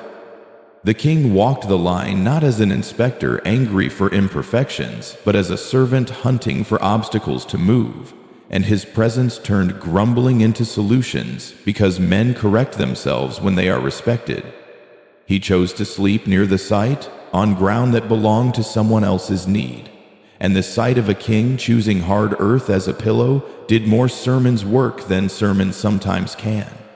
He watched his people obey Sulaiman's command with a precision that made him both rejoice and ache. Rejoice because obedience had become a muscle, ache because he wanted that muscle to flex for Allah even when no prophet's eye supervised. So he gathered them at dusk, and spoke not of schedules but of secrets. Let your hands say Bismillah when they lift. Let your feet say Subhanallah when they place.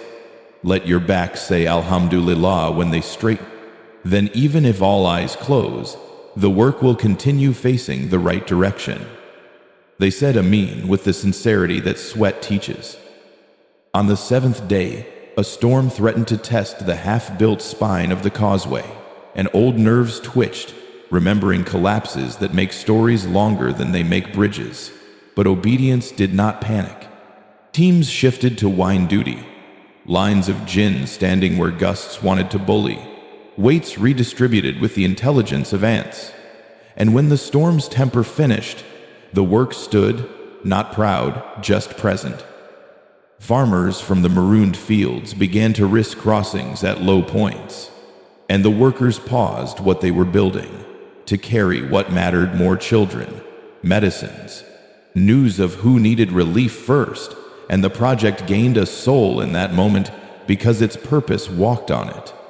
By the time the last stone settled and the first full cart rattled across with grain that would turn into prayers, the king felt the sweetest fatigue, the kind that does not calculate glory, the kind that sleeps without checking if applause has arrived. Sulaiman came to see, and his gratitude traveled ahead of him like shade, and the city felt the mercy of being seen by a ruler who thanks Allah more loudly than he thanks himself. The Jinn, who had once trained for shock, learned that day to train for steadiness, and their competitions changed again, racing not for first arrival but for best reinforcement, boasting not about speed alone, but about accuracy that saves lives quietly. The king returned to his court and wrote policies while the dust of labor still lived on his skin, tying future orders to this day so memory could not drift, requiring that any command begin with purpose, continue with protection for the weakest, and end with a plan for who inherits the maintenance. He instituted a habit at the close of great works, a collective sajda of thanks performed separately but at the same hour, invisible as the wind, and just as binding. And he discovered that the city's troubles softened after those hours, as if gratitude greased the hinges of fate. 5. He walked the new road at night and listened to its silence, a silence that meant trade would resume without theft demanding a tax, families would reunite without fear hiring a storyteller, scholars would travel with their footnotes intact, and he said the one boast that had become permissible to him: by Allah's permission, we have made it easier for others to do what is right. That ease bred a refinement inside him, the clean sorrow that he had not always lived this way, and the clean joy that he could live this way now. He ordered his scribes to record not the length of the bridge, but the length of patience it required, not the names of the famed foremen, but the names of the quiet ones who kept measures true. And those records turned into curricula, and those curricula turned into a culture where obedience became the craft everyone wanted to master. As seasons turned, and the causeway aged into the landscape, the king noticed a change in his people's gait, a stride less eager to impress and more eager to arrive with what others needed. And he knew the day of obedience had not ended with the project. It had begun there, and now moved through kitchens and courts, farms and schools, markets and marriages, teaching the same lesson in 1,000 accents: that submission is the only route that never closes. He returned to Sulaiman to report not completion but continuation, and the prophet nodded the way mountains nod, without moving, saying only, Alhamdulillah, and the word covered the bridge, the valley, the city, and the small bright place behind the Jinn king's ribs where fear used to live. Hour polished for his soul to see its face in. He could still feel the cool of the floor meeting his forehead and the strange lightness that entered his bones when the heavy word finally left his mouth: mercy. He could still hear the hush in the court when pride was exchanged for truth at a rate no market would ever match, and he kept that sound like a talisman against the old noise that used to mistake applause for oxygen. He wrote the date on a small tablet and carried it as others carry a family name. And when a young captain asked why a king would keep a reminder of a moment most rulers would hide, he answered, "Because the day I begged is the day my reign began."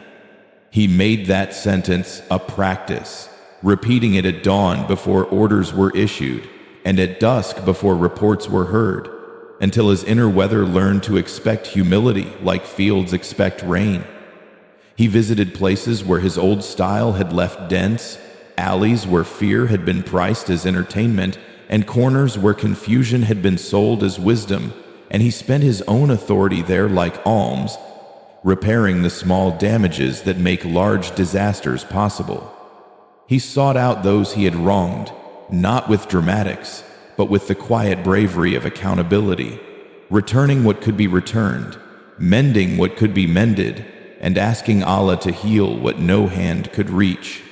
He gathered the swiftest and told them the story without embellishment, how a proud mouth discovered the taste of honesty and found it sweeter than any victory wine. And he taught them to practice small daily beggings that keep the heart limber. Forgive me for the sharp word. Guide me through this judgment. Protect me from myself when I am tired. He instituted a day each month called the Day of Returning, when every rank, from the most hidden scout to the most visible elder, named one mistake aloud and named the repair they had made, and those sessions turned shame into a ladder rather than a pit. He learned to cherish interruption when it came from truth, allowing a servant to correct him in a detail without punishing the courage that dared to speak, because a king who begged once can bear to be told he has erred again. The memory guided him during temptations that arrived in the respectable close of urgency, a messenger declaring that an insult at a distant border demanded immediate thunder, and he tasted the old spark that once loved the theater of retaliation. He placed his hand on the tablet of the day he begged and felt pride's heat lose its appetite. He sent inquiry before outrage, accuracy before anger, and the insult turned out to be a mistranslation rescued by patience. He met a young Jinn whose fingers loved mischief the way dry wood loves flame, and he told him the story as a warning wrapped in warmth. I once thought speed was proof, and spectacle was meaning. And the youth listened, because the voice that admits wrong is the only voice that can teach certain rights. He redesigned ceremonies so that gratitude outshone grandeur, making the biggest applause when applause was needed, for the quietest rescues and longest repairs, and he watched pride starve gently rather than be starved harshly.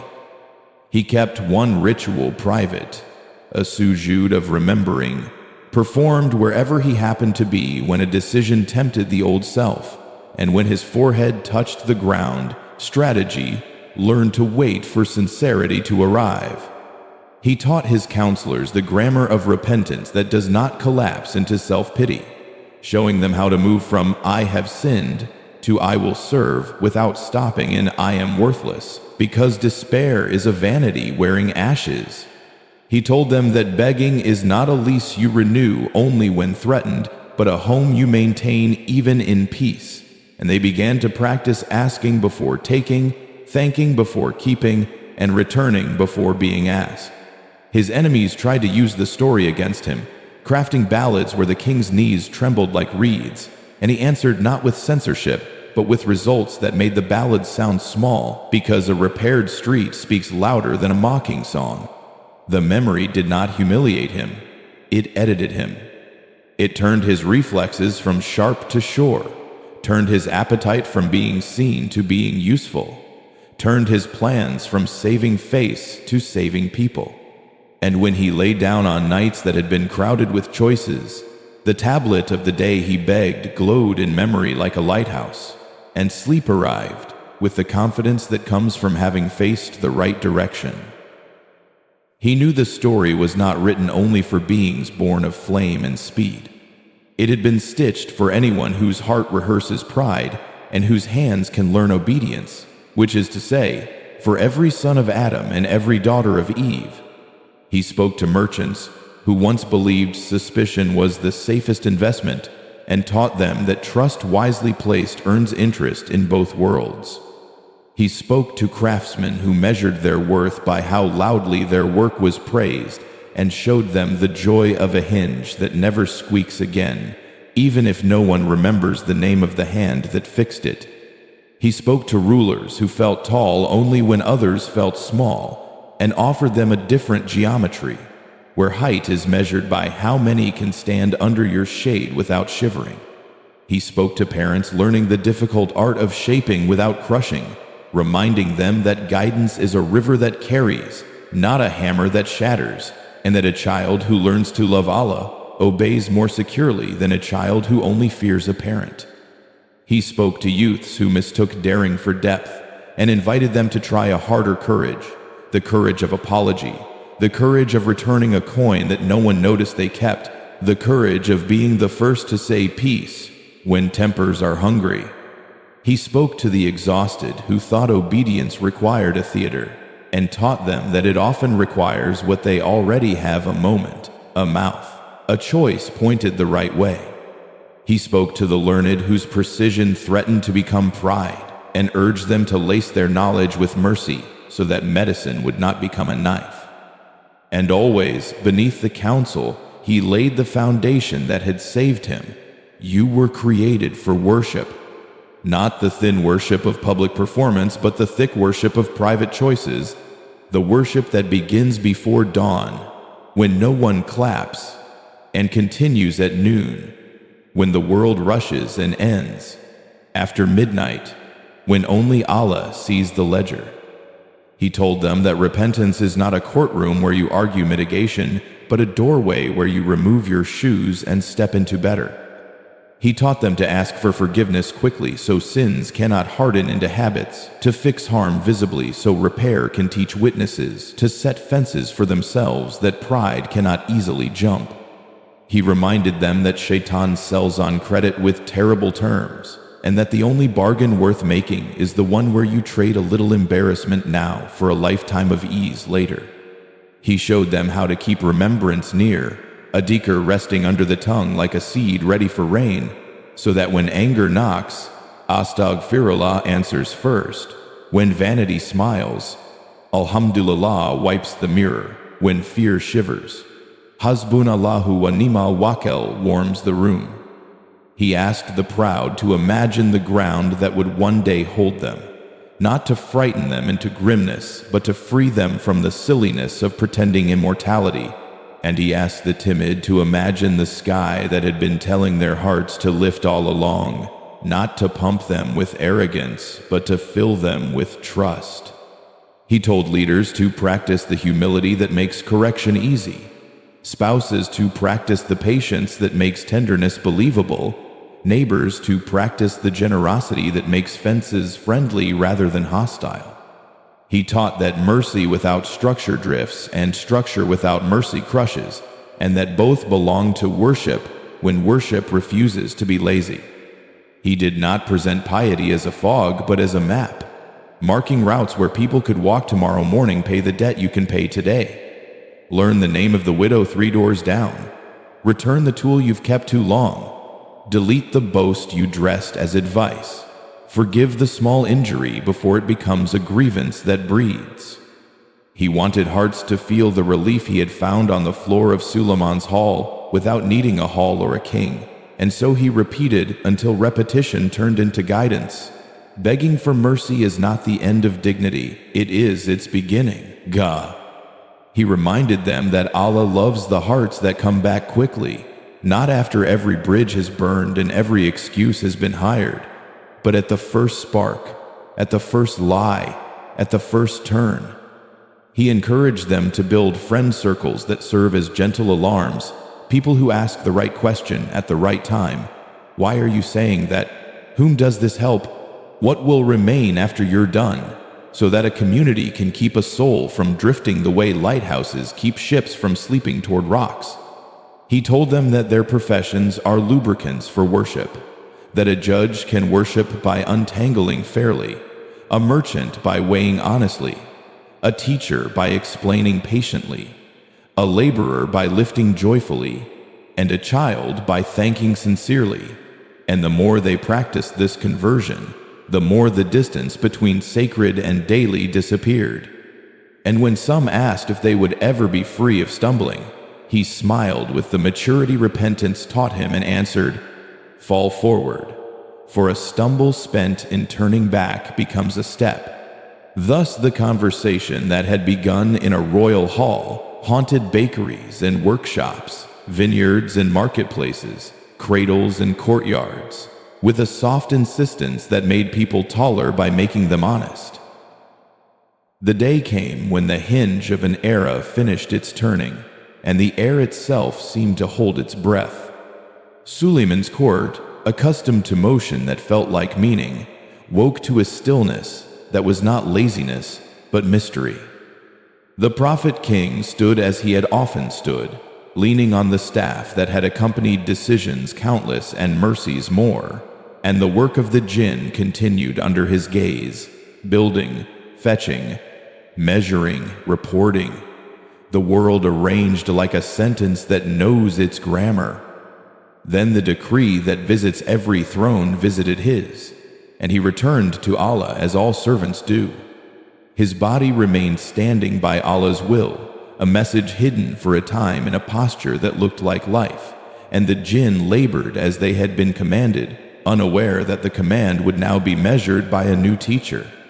The teacher was small and patient, chewing through a staff one grain at a time, reminding creation that the unseen belongs only to Allah, and that no army runs ahead of his knowledge.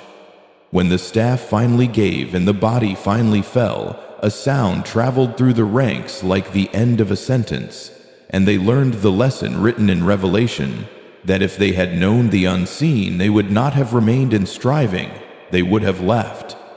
The hall filled with the silence that follows truth, and fear arrived carrying old costumes, inviting panic, inviting boast, inviting blame. The Jinn King stepped forward wearing his chains and his memory, and the steadiness he had been practicing met the moment like a door designed for this very wind. "Continue," he said, and the word did not deny grief, it harnessed it. "We served by Allah's permission before, and we serve by Allah's permission now." He ordered the work secured, the vulnerable guarded, the ledgers closed with accuracy rather than haste, and the mourners given room to mourn without letting loss turn into lawlessness. Messengers moved quietly to those who would be most shaken, not with rumors but with prayers and plans, because grief without guidance can become a flood. He gathered the overseers and spoke the covenant aloud so that oaths would not evaporate in the heat of confusion, and he asked Allah to keep their obedience facing the same direction even as the face they loved was veiled. He visited the place where Sulaiman had stood and pressed his forehead to the ground, feeling that famous floor against his skin again, and the day of his begging rose to meet him as if time wanted to brace him. He thanked Allah for having lived under a ruler who taught him to love being ruled by God, and he asked that the lesson become ligament and not merely memory. Outside, news traveled to men and birds and beasts, and each received it in the language Allah had given them. Some cried openly, some worked more carefully, some stood still in a dignity that said everything words could not. The Jinn King faced his own people's tremors, old arrogance trying to stretch awake, saying, "The leash has fallen," and he answered with the sentence that leashes pride without humiliation. The leash was never a leash, it was direction. He reminded them of the bridge they had built while a storm measured their sincerity, of the wells they had sweetened and the roads they had made honest, and he asked the simplest question that cancels chaos: will you undo what your hands have finally learned to love? He convened a council to formalize what had already been breathed for years: service tied to remembrance, power tied to reporting, speed tied to purpose, and they wrote a charter called the Rope, not to replace revelation, but to keep fingers from forgetting how to grip it. They named apprentices whose oath included a promise to be corrected and a promise to correct gently, and they named elders whose honor would now be measured by how many dignities they could protect rather than how many deeds they could dazzle. When voices rose asking for monuments to mark the end of an era, he answered with a better monument: days of maintenance scheduled across the realm, roofs checked, scales inspected, treaties renewed, graves visited, debts forgiven, as if to say that the best statue is a society that does not decay. He sent teams to teach the lesson of the staff to those who bragged about intuiting the unseen, trimming their claims back to the humility revelation requires, and replacing drama with piety. He visited Dawood's psalms and Sulaiman's judgments in the tongues that carried them among his people, not to dazzle gatherers, but to keep his own hands warm with lineage that mattered, lineage of obedience. He watched as a new human stewardship organized itself with grace, and he offered his people speed and strength without bargaining for exemptions, because aligning under justice is easier when you've learned that justice is a shelter. He stood at the edge of Sulaiman's garden when the first official prayer after the news was made, and listened to the sound that tells a city it will survive, the sound of Alhamdulillah said through tears. He moved through the days that followed, like a conductor who refuses to hurry the right tempo, slowing the quick until they became careful, steadying the careful until they became strong. And he allowed grief its rightful work, knowing that sorrow sometimes plows a field where gratitude will later grow. He gathered his captains one evening and told them the sentence that would keep them from myth-making. We did not serve a man in place of Allah. We served Allah by serving with a man. And the distinction lowered shoulders and raised standards. He ordered one more task to honor the end of an era, not a festival, but a fast, a day when every jinn who had labored under Sulaiman would abstain and remember, converting hunger into dua, that their obedience would not end when supervision did. He asked that day to be marked annually, not with stories that grow teeth they never had, but with repairs that honor a legacy by continuing it. As the seasons changed and the new order settled, he walked the halls where he had first bowed and felt, for the first time, that the haunting in the title of their story had found its final shape. Not a terror, but a tenderness that keeps kings on their knees and hands at work. He looked out over a realm that had not collapsed when a single figure fell, and he knew the teaching had landed, because truth survives departures when it has been planted in practice. He whispered toward the place where the staff had once stood, "We will keep building the kinds of things that fall slowly." And then he returned to the lists and the ledgers and the visits and the prayers, which is how eras end well, by turning into habits that belong to God. It echoes because it is true, and truth does not stop speaking when mouths close. The conversation between a king of Jinn who finally begged and a prophet who never needed to and yet always prayed keeps walking the corridors of time, tapping quietly at doors that pride has barricaded with stories. It arrives in cities that forgot the names of humility and still remembers theirs, asking them if their bright lights can illuminate a conscience or only a room. It arrives in villages that measure wealth by how many neighbors sleep without locking the second latch, and it smiles because that measure always pleased it. It arrives in palaces where crowns weigh less than egos and asks a single question until the room grows honest: what remains when applause goes home? It arrives in workshops where hands are learning the art of doing a small thing well and says, "This is a throne too, if you remember. Who gave you fingers?" It arrives in courts where verdicts are being baked, reminding each baker that justice burns if you try to serve it half done. It arrives beside beds where the exhausted think they have nothing left to give, and whispers that the smallest dicker can lift a night the way a match lifts a room. It echoes in the chest that once loved being feared and now loves being trusted, telling it to keep choosing the second love, even when the first sends flowers.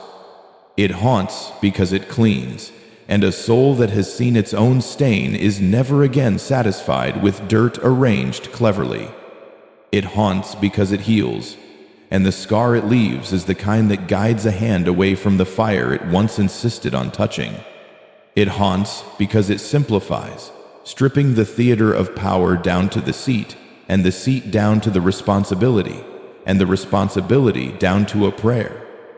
The Jinn King grew old under that sound without becoming heavy, and he taught his heirs that the echo is not a ghost but a guide, not a threat but a thread that ties every morning to the same promise: serve. He told them to rehearse the conversation out loud when decisions became fog, to say what he had said on the floor of Sulaiman's hall, and then wait until the next thought came from a clean place. He told them that the haunting is a mercy designed to startle you just before you step off a cliff that looked like a stage. He told them that it will follow them into victories and stand behind them at losses, that it will stand beside cradles and attend graves, that it will dress plainly so pride will miss it, and the humble will welcome it like rain. And when voices around him asked for an ending, he refused to give them one, because endings belonged to stories that needed to be rescued, not to truths that need to be repeated. He pointed to bridges still carrying carts and said the conversation lives there. He pointed to wells that stopped tasting bitter and said it lives there. He pointed to markets that learned to close an hour earlier because trust saves time and said it lives there. He pointed to the sigh of a widow who can finally sleep and said that is the verse, none of your poets should try to improve. He taught that the echo plants standards inside you so quietly that one day you will reach for a lie and your hand will come back empty without knowing why. He taught that the echo will not compete with music, but will tune your ears until music sounds like meaning, or not at all. He taught that the echo will arrive in the middle of an argument with yourself and give you the line you were trying to remember, the line that ends fights before they hire witnesses: I am a servant.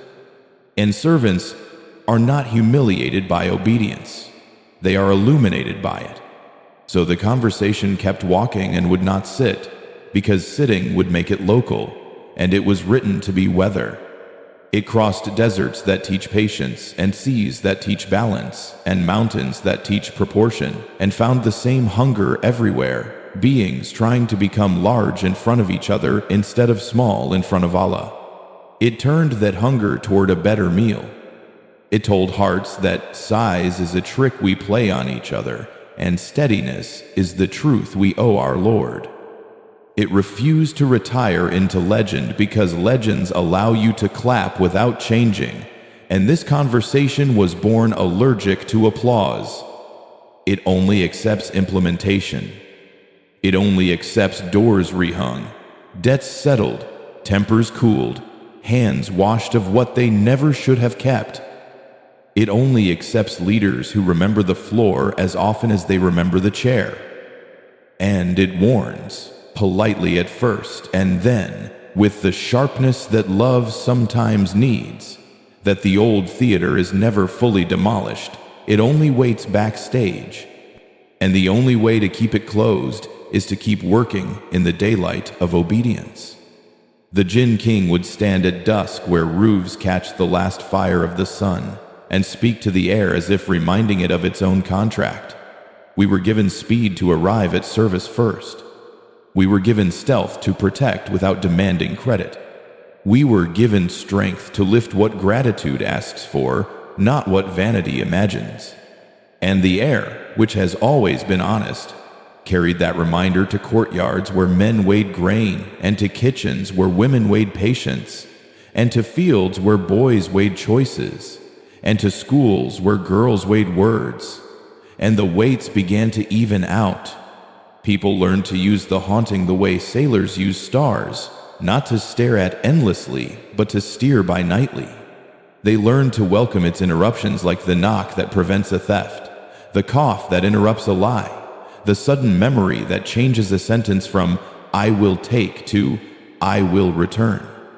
They learn to teach it to their children without spooking them, and to tell them stories in which kings are dignified because they kneel, and warriors are honored because they stop, and judges are praised because they listen, and clever ones are admired because they confess first.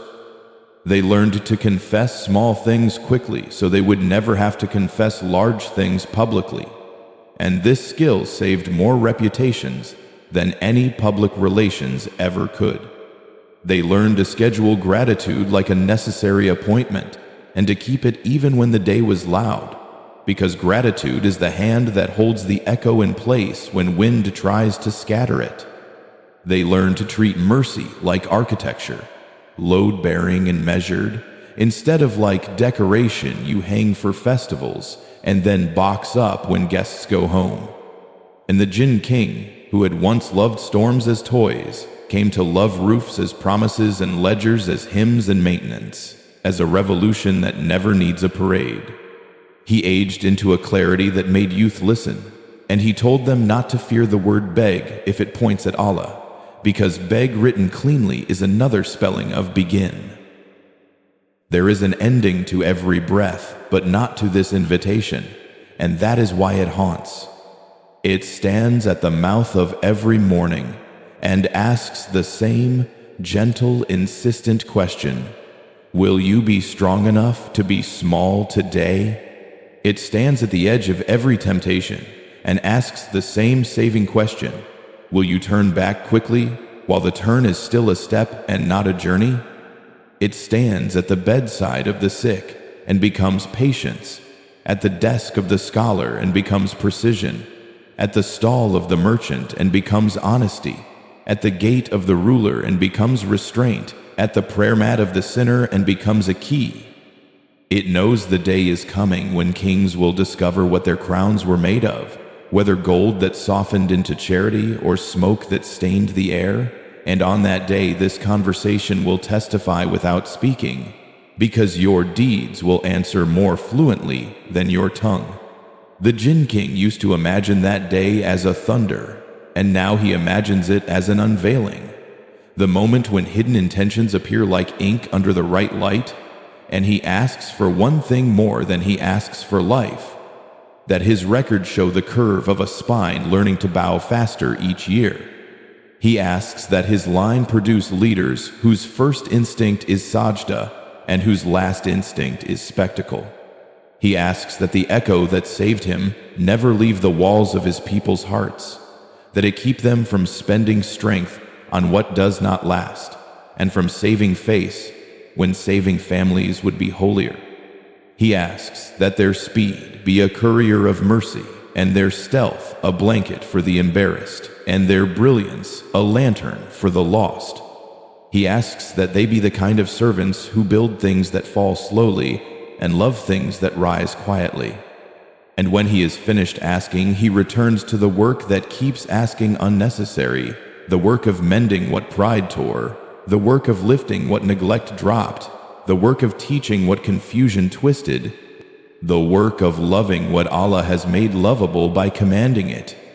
At night, when the city has tucked its noise into drawers, and the sky counts the lamps still burning for study or for sorrow, he walks the roofs where wind keeps counsel, and thanks the Lord who let him kneel while there was time. He thanks the Lord who sent him to a prophet whose dominion taught that dominion is borrowed. He thanks the Lord who taught him to prefer repair to revenge, confession to cleverness, and usefulness to applause. And the echo keeps moving. It moves toward you as surely as mornings do, asking you to make room where your pride stores its furniture, asking you to revise the sentence you were about to say, asking you to choose the smaller word that will make the world larger, asking you to return what your hand forgot to call borrowed, asking you to stand guard at the door where your heart once let cruelty in without ID. It asks for nothing you do not already hold, the next breath and the next decision and the next remembrance, and it promises what no tyrant can, a life that fits you because it faces the one you were shaped to face. If you listen very closely, you will hear what the Jinn King heard on the day he finally knew who he was, that mercy is not a last resort but the first architecture, that obedience is not a leash but a lane, that humility is not a costume for the weak, but the uniform of the wise. And if you answer, even with a whisper, even with a beginning that looks like a begging, the conversation will not embarrass you. It will enroll you. It will draft your gifts into a service that makes quiets wider and nights shorter and mornings truer. It will teach your hands to recognize the weight of what matters and to put down what never did. It will walk with you to the edges where harm likes to gather and give you sentences that disperse it. Forgive me, help me, guide me, accept from me, until your tongue belongs to remembrance the way a river belongs to its bed. And when your story comes to its own stillness, whether standing like a staff or kneeling like a servant, it will leave behind the only haunting that deserves to last, the scent of a life that made it easier for others to do what is right. That scent is the legacy of the conversation between a king who begged well and a prophet who led beautifully. By Allah's permission, may it follow us into every room, and may we be the kind of people who open the door